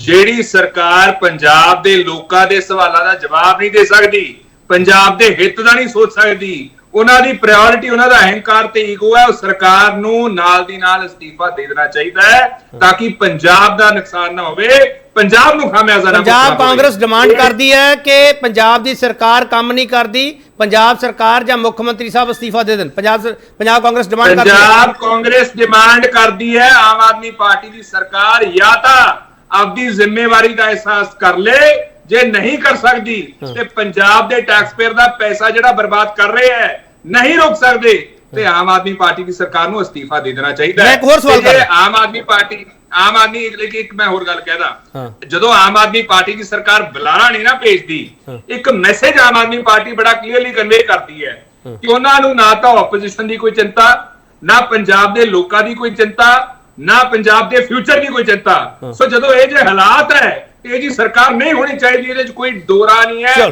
ਕੋਈ ਇੱਕ ਸ਼ੰਕਾ ਨਹੀਂ ਹੈ। ਚਲੋ ਮੈਂ ਇਹ ਚਿੱਠੀ ਦੇ ਜ਼ਰੀਏ ਮੈਂ ਸਵਾਲ ਕਰ ਰਿਹਾ ਕਿ ਪੰਜਾਬ ਸਰਕਾਰ ਡਿੱਗ ਸਕਦੀ ਹੈ। ਦੇਖੋ, ਇਹ ਤਾਂ ਹੁਣ ਗਵਰਨਰ ਸਾਹਿਬ ਤੇ ਡਿਪੈਂਡ ਕਰਦਾ ਹੈ ਕਿ ਗਵਰਨਰ ਸਾਹਿਬ ਕੀ ਇਨੀਸ਼ੀਏਟਿਵ ਲੈਂਦੇ ਕੀ ਨਹੀਂ, ਲੇਕਿਨ ਆਮ ਆਦਮੀ ਪਾਰਟੀ ਤੇ ਵੀ ਇੱਕ ਚੀਜ਼ ਡਿਪੈਂਡ ਕਰਦੀ ਹੈ। ਆਮ ਆਦਮੀ ਪਾਰਟੀ ਦੀ ਸਰਕਾਰ ਜੇ ਅੱਜ ਵੀ ਜਵਾਬ ਦੇਵੇ ਤਾਂ ਇਹ ਸਾਰਾ ਕੁਝ ਇਗਨੋਰ ਹੋ ਜਾਊਗਾ, ਸਾਰਾ ਕੁਝ ਸਾਈਡਲਾਈਨ ਹੋ ਜਾਊਗਾ। ਲੇਕਿਨ ਆਮ ਆਦਮੀ ਪਾਰਟੀ ਦੀ ਸਰਕਾਰ ਦੀ ਐਸੀ ਕੀ ਪ੍ਰੋਬਲਮ ਹੈ, ਕੀ ਐਸੀ ਮਤਲਬ ਐਸਾ ਇਸ਼ੂ ਹੈ ਜੋ ਇੱਕ ਖੱਤ ਦਾ ਜਵਾਬ ਨਹੀਂ ਦੇ ਪਾ ਰਹੇ ਹੈ? ਇਸ ਚੀਜ਼ ਦੇ ਬਾਵਜੂਦ ਕਿ ਆਰਟੀਕਲ 167 ਹੈ, ਇਸ ਚੀਜ਼ ਦੇ ਬਾਵਜੂਦ ਕਿ ਸੁਪਰੀਮ ਕੋਰਟ ਨੇ ਕਿਹਾ ਹੋਇਆ ਹੈ, ਇਸ ਚੀਜ਼ ਦੇ ਬਾਵਜੂਦ ਕਿ ਪੰਜਾਬ ਦੇ ਲੋਕਾਂ ਦੇ ਨਾਲ ਕੰਸਰਨਡ ਹੈ ਸਵਾਲ, ਫਿਰ ਕਿਉਂ ਨਹੀਂ ਆਮ ਆਦਮੀ ਪਾਰਟੀ ਦੀ ਸਰਕਾਰ ਜਵਾਬ ਦੇ ਸਕਦੀ? ਇਹ ਜੀ ਸਰਕਾਰ ਨਾ ਹੋਵੇ, that would be better। Prasamjeet Singh, ਮੈਂ ਸਾਰੀਆਂ ਪੋਲੀਟੀਕਲ ਪਾਰਟੀਆਂ ਨੂੰ ਸਵਾਲ ਕੀਤਾ ਹੈ, ਉਹਨਾਂ ਨੇ ਜਿਹੜੇ ਸਰਕਾਰ ਤੇ ਸਵਾਲ ਚੁੱਕਨੇ ਉਹ ਚੁੱਕਦੇ ਪਏ ਆ, ਪਰ ਗਵਰਨਰ ਸਾਹਿਬ ਨੇ ਇਹ ਵਾਟਰ ਟੈਸਟ ਕੀਤਾ ਹੈ ਜਾਂ ਗਵਰਨਰ ਸਾਹਿਬ ਨੇ ਜੋ ਇਸ਼ਾਰਾ ਕੀਤਾ ਹੈ ਉਹਦੇ ਨਾਲ ਸਾਨੂੰ ਇਹ ਸਮਝ ਆ ਜਾਵੇ ਕਿ ਪੰਜਾਬ ਦੇ ਵਿੱਚ ਸੰਵਿਧਾਨਕ ਸੰਕਟ ਹੈ ਜਾਂ ਖੜਾ ਹੋ ਸਕਦਾ? ਪ੍ਰਸਮਜੀਤ ਸਿੰਘ, ਦੇਖੋ, ਇਹ ਤੇ ਉਹਨਾਂ ਨੇ ਇੰਡੀਕੇਸ਼ਨ ਦਿੱਤੀ ਆ, ਵਿਰੋਧੀ ਪਾਰਟੀਆਂ ਨੂੰ ਵੀ ਇੱਕ ਥੋੜਾ ਜਿਹਾ ਰੌਲਾ ਰੱਪਾ ਪਾਉਣ ਲਈ, ਉਤਸ਼ਾਹਿਤ ਕਰਨ ਲਈ ਵੀ ਕਿ ਤੁਸੀਂ ਅਟੈਕ ਕਰੋ, ਮੈਂ ਤੁਹਾਡੇ ਨਾਲ ਆ, ਕਿਉਂਕਿ ਬਾਰ-ਬਾਰ ਉਹਨਾਂ ਨੂੰ ਹੀ ਮਿਲਦੇ ਆ ਭਗਵੰਤ ਮਾਨ ਤੇ ਨਾ ਉਹਨਾਂ ਨੂੰ ਬੁਲਾਉਂਦਾ ਤੇ ਨਾ ਉਹਨੂੰ ਉਹ ਮਿਲਦੇ ਆ। ਇੱਕ ਪੈਰਲਲ ਪਾਵਰ ਸਟਰਕਚਰ ਤੇ ਚੱਲ ਹੀ ਰਿਹਾ। ਇਹ ਇੱਕ ਤੁਸੀਂ ਕਹ ਲਓ ਵੀ ਪੱਠੇ ਪਾਤੇ ਆ, ਹੁਣ ਦੇਖੋ ਕਿੱਦਾਂ ਹੁੰਦਾ। ਪਰ ਜਿਹੜੀ ਗੱਲ ਤੁਹਾਡਾ ਸਵਾਲ ਮੁੱਖ ਸਵਾਲ ਹੈ ਕਿ ਕੀ ਇਹ ਕਰਨਾ ਚਾਹੀਦਾ ਕਿ ਨਹੀਂ, ਬਿਲਕੁਲ ਕੋਈ ਵੀ ਚੁਣੀ ਹੋਈ ਸਰਕਾਰ ਨੂੰ ਕੇਂਦਰ ਵੱਲੋਂ ਤੋੜਨ ਦਾ ਅਧਿਕਾਰ ਨਹੀਂ ਹੋਣਾ ਚਾਹੀਦਾ, ਅਨਲੈਸ ਕਿ ਕੋਈ ਬਹੁਤ ਹੀ ਵੱਡੀ ਐਮਰਜੈਂਸੀ ਕੋਤਾਹੀ ਹੋ ਜੇ। ਬਾਕੀ ਸਰਕਾਰਾਂ ਦੀ ਕਿਹੋ ਜਿਹੀ ਪਰਫਾਰਮੈਂਸ ਹੈ ਉਹ ਵੀ ਦੇਖ ਲਓ। ਤੇ ਇਸ ਤਰੀਕੇ ਨਾਲ ਇਹ ਤੋੜਨਾ ਤੇ ਜਿਹੜੀ ਰਵਾਇਤ ਆ, ਇਹ ਬੜੀ ਮਾੜੀ ਗੱਲ ਹੈਗੀ। ਪਰ ਇਹ ਪ੍ਰੈਕਟੀਕਲੀ ਕੀ ਹੋਊਗਾ? ਪ੍ਰੈਕਟੀਕਲੀ ਕਾਨੂੰਨ ਜਾਂ ਗਵਰਨਰ ਦਾ ਕਹਿਣਾ ਜਾਂ ਭਗਵੰਤ ਮਾਨ ਉਹਨਾਂ ਦਾ ਜਵਾਬ ਦੇ ਰਹਿਣਾ, ਭਗਵੰਤ ਮਾਨ ਵੱਲੋਂ ਕੋਈ ਸ਼ਰਾਫਤ ਦਾ ਰਸਤਾ ਅਡਾਪਟ ਕਰ ਲੈਣਾ, ਇਹ ਗੱਲਾਂ ਕੋਈ ਕੰਸੀਡਰੇਸ਼ਨ ਨਹੀਂ ਹੋਊਗੀ। ਇਹ ਹਮੇਸ਼ਾ ਰਾਜਨੀਤਿਕ ਫੈਸਲੇ ਰਾਜਨੀਤਿਕ ਲੋਕਾਂ ਵੱਲੋਂ ਹੋਏ ਆ। ਹੁਣ ਇਹ ਹੋਊਗਾ ਕਦੋਂ? ਇਹ ਹੋਊਗਾ ਕਦੋਂ ਮੈਂ ਇਹ ਦੱਸ ਦਿੰਦਾ, ਜਿਸ ਦਿਨ ਕੇਂਦਰ ਨੂੰ ਇਹ ਅਹਿਸਾਸ ਹੋ ਗਿਆ ਕਿ ਸਰਕਾਰ ਤੋੜਨ ਦੇ ਨਾਲ ਆਮ ਆਦਮੀ ਪਾਰਟੀ ਇੱਥੋਂ ਹੁੰਜਾ ਫਿਰੂਗਾ, ਕਮਜ਼ੋਰ ਹੋਊਗੀ, ਬਹੁਤ ਜ਼ਿਆਦਾ ਲੋਕਾਂ ਚੋਂ ਨਿਖੜ ਜਾਊਗੀ, ਉਹ 1 ਮਿੰਟ ਨਹੀਂ ਲਾਉਣਗੇ, ਉਸੇ ਵੇਲੇ ਆਰਡਰ ਕਰ ਦੇਣਗੇ ਤੋੜਤੀ। ਕਿਉਂਕਿ ਜਦੋਂ ਦੁਬਾਰਾ ਚੋਣਾਂ ਹੋਣਗੀਆਂ ਤਾਂ ਉਹਨਾਂ ਨੂੰ ਪਤਾ ਪਹਿਲਾਂ ਅਹਿਸਾਸ ਏਜੰਸੀਆਂ ਰਾਹੀਂ ਹੋਊਗਾ ਕਿ ਹੁਣ ਅਲੱਗ ਥਲੱਗ ਪੈ ਰਹੇ ਆ। ਜੇ ਉਹਨਾਂ ਨੂੰ ਇਹ ਹੋਊਗਾ ਕਿ ਤੋੜਨ ਦੇ ਨਾਲ ਲੋਕਾਂ ਦੀ ਸਿੰਪਥੀ ਉਹਨਾਂ ਦੇ ਨਾਲ ਹੋਰ ਵੱਧ ਜਾਊਗੀ, ਉਹ ਤਕੜੇ ਹੋ ਕੇ ਆਉਣਗੇ, ਕਦੀ ਨਹੀਂ ਤੋੜਨਗੇ ਭਾਵੇਂ ਇਹ ਕੁਝ ਵੀ ਨਾ ਕਰਨ। ਚਲੋ ਪ੍ਰਸਮਜੀਤ ਸਿੰਘ, ਪਿੱਛੇ ਜੇ ਪਾਰਲੀਮੈਂਟ ਵਿੱਚ ਵੀ ਡਿਬੇਟਸ ਹੋਈਆਂ ਸਾਰੀਆਂ, ਉਦੋਂ ਵੀ ਇੱਕ ਦੂਜੇ ਵਿਰੁੱਧ ਬੜੇ ਸਵਾਲ ਚੁੱਕੇ ਗਏ ਆ ਤੇ ਬੀਜੇਪੀ ਦੇ ਲੀਡਰਾਂ ਨੇ ਬਹੁਤ ਵੱਡੇ ਸਵਾਲ ਚੁੱਕੇ, ਕਹਿੰਦੇ ਕਾਂਗਰਸ ਆਰਟੀਕਲ 356 ਨੂੰ ਬਹੁਤ ਵਰਤਦੀ ਰਹੀ ਹੈ, ਦੁਰਵਰਤੋਂ ਕਰਦੀ ਰਹੀ ਹੈ, ਤੇ ਹੁਣ ਆਰਟੀਕਲ 356 ਵਾਲਾ ਜਿਹੜਾ ਸਵਾਲ ਹੈ ਉਹ ਇਸ ਵਕਤ ਕੀ ਇਸ਼ਾਰਾ ਕਰ ਰਿਹਾ ਸਰ? ਨਹੀਂ ਦੇਖੋ, ਇਹ ਤੇ ਗੱਲ ਠੀਕ ਆ, ਕਰਦੀ ਰਹੀ ਹੈ ਦੁਰਵਰਤੋਂ, ਤੇ ਮੈਂ ਤੇ ਕਹਿ ਰਿਹਾ ਕਿ ਹੁਣ ਵੀ ਜਿਸ ਤਰੀਕੇ ਨਾਲ ਉਹਨਾਂ ਨੇ ਕੈਟੇਗਰੀਕਲ ਕਿਹਾ, ਉਹਨਾਂ ਨੇ ਤੇ ਜਿਹੜੀ ਆਈਪੀਸੀ 124 ਦਾ ਵੀ ਮੈਂਸ਼ਨ ਕਰ ਦਿੱਤਾ ਨਾਲ ਕਿ ਉਹਨਾਂ ਦੇ ਉੱਤੇ ਕ੍ਰਿਮੀਨਲ ਜਿਹੜਾ ਇਸ ਕਿਸਮ ਦਾ ਹੋਣਾ ਚਾਹੀਦਾ। ਇਹ ਗੱਲਾਂ ਇੱਕ ਧਮਕੀ ਤੇ ਹੈ ਹੀ ਹੈ ਔਰ ਇੱਕ ਇਸ਼ਾਰਾ ਵੀ ਹੈ ਕਿ ਜੇ ਤੁਸੀਂ ਬਿਲਕੁਲ ਜ਼ਿਆਦਾ ਸਮਝੋਗੇ ਤਾਂ ਮੈਨੂੰ ਵੀ ਘੱਟ ਨਾ ਸਮਝੇ, ਤੁਸੀਂ ਸ਼ੇਰ ਆ ਤੇ ਮੈਂ ਸਵਾ ਸ਼ੇਰ ਆ ਔਰ ਮੇਰੇ ਕੋਲ ਕੇਂਦਰ ਦੀ ਸ਼ਕਤੀ ਹੈ, ਮੈਂ ਉਹਨੂੰ ਵਰਤੂੰਗਾ। ਪਰ ਕੇਂਦਰ ਇਹਨਾਂ ਸਾਰੇ ਰੌਲੇ ਰੱਪੇ ਦੇ ਵਿੱਚ ਉਹ ਵਾਟਰ ਟੈਸਟਿੰਗ ਵਾਲੀ ਜਿਹੜੀ ਗੱਲ ਹੈ ਉਹ ਇਹ ਕਰ ਰਹੇ ਆ ਕਿ ਵਾਕਿਆ ਲੋਕ ਕੀ ਕਹਿ ਰਹੇ ਆ ਇਸ ਗੱਲ ਦੀ। ਅਸੀਂ ਵੀ ਚਰਚਾ ਕਰ ਰਹੇ ਹਾਂ, ਹੋਰ ਸਾਰਾ ਮੀਡੀਆ ਚਰਚਾ ਕਰ ਰਿਹਾ, ਵਾਟਰ ਟੈਸਟਿੰਗ ਹੋ ਰਹੀ ਹੈ। ਠੀਕ ਹੈ ਭੁੱਲਰ ਸਾਹਿਬ, ਆਰਟੀਕਲ 356 ਦਾ ਜਿਹੜੀ ਚੇਤਾਵਨੀ ਦਿੱਤੀ ਗਈ ਹੈ, ਭੁੱਲਰ ਸਾਹਿਬ ਇਹ ਵਾਟਰ ਟੈਸਟ ਹੈ? ਛੋਟਾ ਜਵਾਬ ਦਿਓ ਫਟਾਫਟ। ਦੇਖੋ, ਮੈਨੂੰ ਨਹੀਂ ਲੱਗਦਾ ਕਿ ਇਹ ਇਕੱਲਾ ਵਾਟਰ ਟੈਸਟ ਹੈਗਾ, ਕਿਉਂਕਿ ਜੋ ਦਿੱਲੀ 'ਚ ਹੋਇਆ, ਦਿੱਲੀ 'ਚ ਵਾਟਰ ਟੈਸਟ ਹੋ ਚੁੱਕਿਆ ਔਰ ਮੈਨੂੰ ਲੱਗਦਾ ਕਿ ਅਗਲਾ ਜਿਹੜਾ ਕੁਝ ਵੀ ਹੋਣ ਵਾਲਾ ਹੈ ਉਹ ਪੰਜਾਬ 'ਚ ਹੋਊਗਾ। ਤੁਹਾਨੂੰ ਜੰਮੂ ਕਸ਼ਮੀਰ ਦੀ ਤਰਫ 'ਤੇ ਲੱਗਦਾ ਪਿਆ? ਪ੍ਰਸਮਜੀਤ ਸਿੰਘ ਨੇ ਇਸ਼ਾਰਾ ਕੀਤਾ ਸੀ। ਦੇਖੋ, ਸੈਂਟਰ ਸਰਕਾਰ ਵੱਡੇ ਫੈਸਲੇ ਲੈਣ ਦੇ ਵਿੱਚ ਸક્ષਮ ਹੈ, ਕਿਉਂਕਿ ਉੱਥੇ ਉਹ ਪੂਰੇ ਉਹਨਾਂ ਕੋਲ ਆਪਣਾ ਬਹੁਮਤ ਹੈਗਾ ਔਰ ਅਗਰ ਉਹ ਕੋਈ ਲਊਗੀ ਫੈਸਲਾ ਲੈਣਾ ਚਾਹੂਗੀ ਤਾਂ ਲੈ ਸਕਦੀ ਹੈ, ਉਹ 'ਚ ਕੋਈ ਰੋਕ ਨਹੀਂ ਸਕਦਾ ਉਹਨਾਂ ਨੂੰ। ਅਕਾਲੀ ਦਲ ਨੂੰ ਇਹ ਅਹਿਸਾਸ ਹੈ, ਪਰ ਅਕਾਲੀ ਦਲ ਇਸ ਮੁੱਦੇ ਤੇ ਨਹੀਂ ਕੁਝ ਬੋਲੂਗਾ ਸੈਂਟਰ ਸਰਕਾਰ ਨੂੰ। ਅਸੀਂ ਤੇ ਕਹਿੰਦੇ ਹਾਂ ਕਿ ਫੈਡਰਲ ਸਟਰਕਚਰ ਜਿਹੜਾ ਹੈਗਾ ਉਹਦੇ ਉੱਤੇ ਹਮਲਾ ਨਹੀਂ ਕਰਨਾ ਚਾਹੀਦਾ। ਅੱਜ ਬੀਜੇਪੀ ਇਕੱਲਾ ਫੈਡਰਲ ਸਟਰਕਚਰ ਤਾਂ ਨਹੀਂ ਕਰ ਰਹੀ, ਜਿਹੜੀਆਂ ਰੀਜਨਲ ਪਾਰਟੀਆਂ ਉਹਨਾਂ ਦੇ ਉੱਤੇ ਵੀ ਕਰ ਰਹੀ ਹੈ। ਇਹ ਨਹੀਂ ਕਿ ਉਹਨਾਂ ਦੇ ਹਮਲੇ ਨਹੀਂ ਹੋ ਰਹੇ। ਠੀਕ ਪਰ ਗੱਲ ਇਹ ਹੈ ਕਿ ਮੈਂ ਫਿਰ ਉਸੇ ਗੱਲ ਤੇ ਆ ਜਾਂਦਾ ਕਿ ਪੰਜਾਬ 'ਚ ਅੱਜ ਸਰਕਾਰ ਨਾਂ ਦੀ ਕੋਈ ਚੀਜ਼ ਹੈ। ਠੀਕ ਹੈ ਖੜਿਆਲ ਸਾਹਿਬ 30 ਸੈਕਿੰਡ ਤੁਸੀਂ ਵੀ ਲਾਸਟ ਕਮੈਂਟ ਦੇ ਦਿਓ। ਖੜਿਆਲ ਸਾਹਿਬ, ਤੁਹਾਡੇ ਤੇ ਬਹੁਤ ਐਲੀਗੇਸ਼ਨ ਲੱਗੇ ਹੈ ਕਿ ਆਰਟੀਕਲ 356 ਦੀ ਤੁਸੀਂ ਦੁਰਵਰਤੋਂ ਕਰਦੇ ਰਹੇ ਹੋ, ਤੇ ਅੱਜ ਤੁਹਾਨੂੰ ਲੱਗਦਾ ਕਿ ਆਰਟੀਕਲ 356 ਦੀ ਦੁਰਵਰਤੋਂ ਦਾ ਇਸ਼ਾਰਾ ਹੈ, ਜਾਂ ਤਾਂ ਲੱਗਦਾ ਕਿ ਸਹੀ ਹੈ ਇਹ ਜੋ ਗਵਰਨਰ ਸਾਹਿਬ ਨੇ ਕਿਹਾ, ਜੋ ਚੇਤਾਵਨੀ ਦਿੱਤੀ ਹੈ?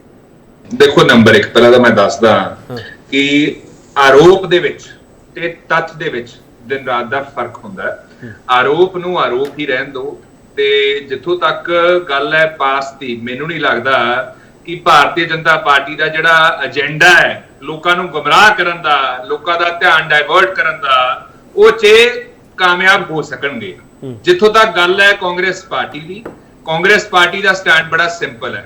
ਜੇ ਆਮ ਆਦਮੀ ਪਾਰਟੀ ਦੀ ਸਰਕਾਰ ਪੰਜਾਬ ਦੇ ਲੋਕਾਂ ਨੂੰ ਪ੍ਰਮੁੱਖ ਰੱਖ ਸਕਦੀ ਹੈ, ਪਹਿਲ ਦੇ ਸਕਦੀ ਹੈ ਤਾਂ ਠੀਕ ਹੈ, ਨਹੀਂ ਤਾਂ ਆਮ ਆਦਮੀ ਪਾਰਟੀ ਦੀ ਸਰਕਾਰ ਨੂੰ ਅਸਤੀਫਾ ਦੇ ਦੇਣਾ ਚਾਹੀਦਾ ਹੈ, ਕਿਉਂਕਿ ਬਹੁਤ ਹੋ ਚੁੱਕਿਆ ਹੈ। 1.5 ਸਾਲ ਦੇ ਵਿੱਚ ਪੰਜਾਬ ਨੇ ਖਾਮਿਆਜ਼ਾ ਹੀ ਭੁਗਤਿਆ ਹੈ। ਨਾ ਇਹਨਾਂ ਨੇ ਕੋਈ ਵਾਅਦਾ ਡਿਲੀਵਰ ਕੀਤਾ, ਫੇਲਿਅਰ ਇਹਨਾਂ ਦਾ ਲਾਅ ਐਂਡ ਆਰਡਰ ਤੇ, ਫੇਲਿਅਰ ਇਹਨਾਂ ਦਾ ਇੱਕ ਕੋਆਰਡੀਨੇਸ਼ਨ ਮੇਨਟੇਨ ਕਰਨੀ ਗਵਰਨਰ ਸਾਹਿਬ ਦੇ ਨਾਲ, ਉਹ ਤੇ ਨਸ਼ੇ ਦੇ ਮੁੱਦੇ ਤੇ, ਰੋਜ਼ਗਾਰ ਦੇ ਮੁੱਦੇ ਤੇ, ਐਜੂਕੇਸ਼ਨ ਦੇ ਮੁੱਦੇ ਤੇ, ਮੈਡੀਕਲ ਦੇ ਮੁੱਦੇ ਤੇ, ਮਹਿਲਾ ਸਸ਼ਕਤੀਕਰਨ ਦੇ ਮੁੱਦੇ ਤੇ ਕਰਪਸ਼ਨ ਦੇ ਮੁੱਦੇ ਤੇ। ਆਮ ਆਦਮੀ ਪਾਰਟੀ ਦੀ ਸਰਕਾਰ ਜੇ ਨਹੀਂ ਚਲਾ ਸਕਦੀ, ਸੋ ਇਟ ਇਜ਼ ਬੈਟਰ ਕਿ ਉਹ ਸਰਕਾਰ ਹੋਵੇ ਜੋ ਪੰਜਾਬ ਦੇ ਲੋਕਾਂ ਬਾਰੇ ਸੋਚੇ ਤੇ ਪੰਜਾਬ ਦੇ ਲੋਕਾਂ ਲਈ ਕੰਮ ਕਰੇ। ਠੀਕ ਹੈ। ਸਰੀਨ ਸਾਹਿਬ, ਲਾਸਟ ਕਮੈਂਟ ਤੁਹਾਡਾ। ਸਰੀਨ ਸਾਹਿਬ, ਤੁਹਾਨੂੰ ਪੰਜਾਬ ਪਿਆਰਾ ਹੈ ਜਾਂ ਪੰਜਾਬ ਦੇ ਵਿੱਚ ਪਾਵਰ ਪਿਆਰੀ ਹੈ? ਸਾਨੂੰ ਪੰਜਾਬ ਪਿਆਰਾ ਹੈ, ਪੰਜਾਬੀ ਸਾਰੇ ਪਿਆਰੇ ਹੈ। ਤੇ ਫਿਰ ਤੁਸੀਂ ਗਵਰਨਰ ਸਾਹਿਬ ਨੂੰ ਅਪੀਲ ਕਰ ਦਿਓ। ਸਰੀਨ ਸਾਹਿਬ, ਤੁਹਾਡੀ ਤਾਂ ਬਹੁਤ ਸੁਣਦੇ ਆ, ਤੁਸੀਂ ਇੱਕ ਅਪੀਲ ਕਰ ਦਿਓ ਵੀ ਸਰਕਾਰ ਨਾ ਡੇਗੋ, ਉਹ ਹੋ ਸਕਦਾ ਜਵਾਬ ਦੇ ਦੇਣ ਥੋੜੇ ਦਿਨਾਂ ਚ। ਗਵਰਨਰ ਸਾਹਿਬ ਸਰਕਾਰ ਥੋੜੀ ਨਾ ਗੇ ਰਿਹਾ ਜੀ, ਉਹ ਤਾਂ ਪੰਜਾਬੀਆਂ ਦੀ ਗੱਲ ਪੁੱਛ ਰਿਹਾ ਹੈ ਕਿ ਪੰਜਾਬੀ ਨਸ਼ੇ ਨਾਲ ਮਰ ਰਹੇ ਆ, ਤੁਸੀਂ ਜਹਾਜ਼ਾਂ 'ਚ ਘੁੰਮ ਰਹੇ ਹੋ। ਪੰਜਾਬੀਆਂ ਦਾ ਪੈਸਾ ਜਿਹੜਾ ਹੈ ਪੰਜਾਬ ਦੇ ਵਿਕਾਸ ਲਈ ਆਉਂਦਾ ਹੈ, ਤੁਸੀਂ ਲੋਕ ਜਿਹੜੇ ਹੈ ਐਸ਼ੋ ਆਰਾਮ 'ਚ ਲਗਾ ਰਹੇ ਹੋ। ਪੰਜਾਬ ਦੇ ਲੋਕ ਦਵਾਈ ਲੈਣ ਜਿਹੜੇ ਹਸਪਤਾਲ 'ਚ ਪਾਣੀ ਹੈ, ਸਕੂਲਾਂ ਦੀ ਛੱਤ ਗਿਰ ਰਹੀ ਹੈ, ਨਸ਼ੇ ਨਾਲ ਨੌਜਵਾਨ ਮਰ ਰਹੇ ਆ, ਵਪਾਰੀਆਂ ਦੇ ਜਿਹੜੀਆਂ ਰੇਡਾਂ ਹੋ ਰਹੀਆਂ, ਹੋਰ ਇਨਬੈਲੈਂਸ, ਐਵਰੀਥਿੰਗ ਇਨਬੈਲੈਂਸ। ਸਿਰਫ ਅਖਬਾਰ 'ਚ ਸਰਕਾਰ ਨਜ਼ਰ ਆ ਰਹੀ ਹੈ। ਅਖਬਾਰ ਸਰੀਨ ਸਾਹਿਬ, ਇੱਕ ਮਿੰਟ ਕੇਪੀ ਜੀ ਮੈਂ ਤੁਹਾਡੇ ਮਾਧਿਅਮ ਨਾਲ ਆਪ ਦੇ ਪ੍ਰਵਕਤਾ ਨੂੰ ਇਹ ਜ਼ਰੂਰ ਗੱਲ ਇੱਕ ਸਵਾਲ ਕਰਿਓ ਕਿ ਭਾਈ ਜਿੰਨੇ ਤੁਸੀਂ ਇੰਨੇ ਵਿਕਾਸ ਕੀਤੇ ਆ, ਜਿੰਨੀਆਂ ਅਖਬਾਰਾਂ 'ਚ ਐਡ ਦਿੰਦੇ ਹੋ ਨਾ, 4 ਲਾਈਨਾਂ ਦੀ ਚਿੱਠੀ 'ਚ ਲਿਖ ਕੇ ਜਵਾਬ ਦੇ ਦਿਓ ਲਿਖਤ ਰੂਪ 'ਚ। ਚਲੋ ਮੁੱਖ ਮੰਤਰੀ ਨੂੰ ਬਹੁਤ ਤਾਂ ਚਿੰਤਾ ਹੀ ਧੰਨਵਾਦ। ਨਹੀਂ ਹੋਣੀ ਚਾਹੀਦੀ। ਚਲੋ ਬਹੁਤ ਧੰਨਵਾਦ। ਵਕਤ ਨਹੀਂ ਹੈ, ਵਕਤ ਨਹੀਂ ਹੈ। ਪ੍ਰੋਫੈਸਰ ਮਨਜੀਤ ਸਿੰਘ ਕੁਝ ਕਹਿਣਾ ਚਾਹ ਰਹੇ ਤੁਸੀਂ?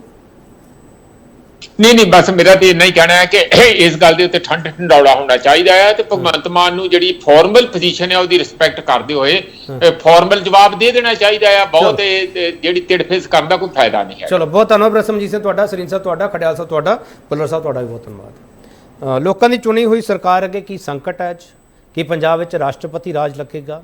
ਇਸ ਚਿੱਠੀ ਦਾ ਮਤਲਬ ਕੀ ਹੈ? ਰਾਸ਼ਟਰਪਤੀ ਨੂੰ ਇਹ ਸਿਫਾਰਿਸ਼ ਕਰਨ ਦੀ ਚੇਤਾਵਨੀ ਕੀਤੀ ਗਈ ਹੈ।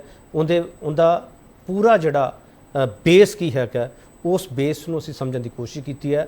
ਆਮ ਆਦਮੀ ਪਾਰਟੀ ਦਾ ਸਪੋਕਸਪਰਸਨ ਇਸ ਡਿਬੇਟ ਵਿੱਚ ਨਹੀਂ ਸੀ। ਜੇ ਉਹ ਹੁੰਦੇ ਤਾਂ ਉਹਨਾਂ ਤੋਂ ਵੀ ਸਵਾਲਾਂ ਦੇ ਜਵਾਬ ਅਸੀਂ ਪੁੱਛ ਲੈਂਦੇ ਕਿ ਮਸਲਾ ਹੈ ਕੀ ਹੈ। ਮਸਲਾ ਇਹ ਬੜਾ ਸੰਜੀਦਗੀ ਵਾਲਾ ਹੈ ਤੇ ਸੰਜੀਦਗੀ ਨਾਲ ਹੀ ਇਸ ਮਸਲੇ ਦਾ ਹੱਲ ਲੱਭਣਾ ਚਾਹੀਦਾ, ਕਿਉਂਕਿ ਜਿਹੜਾ ਰਾਸ਼ਟਰਪਤੀ ਰਾਜ ਹੈ ਉਹ ਪੰਜਾਬ ਦੀ ਸਮੱਸਿਆ ਦਾ ਹੱਲ ਸ਼ਾਇਦ ਨਹੀਂ ਹੈਗਾ। ਬਹੁਤ ਧੰਨਵਾਦ।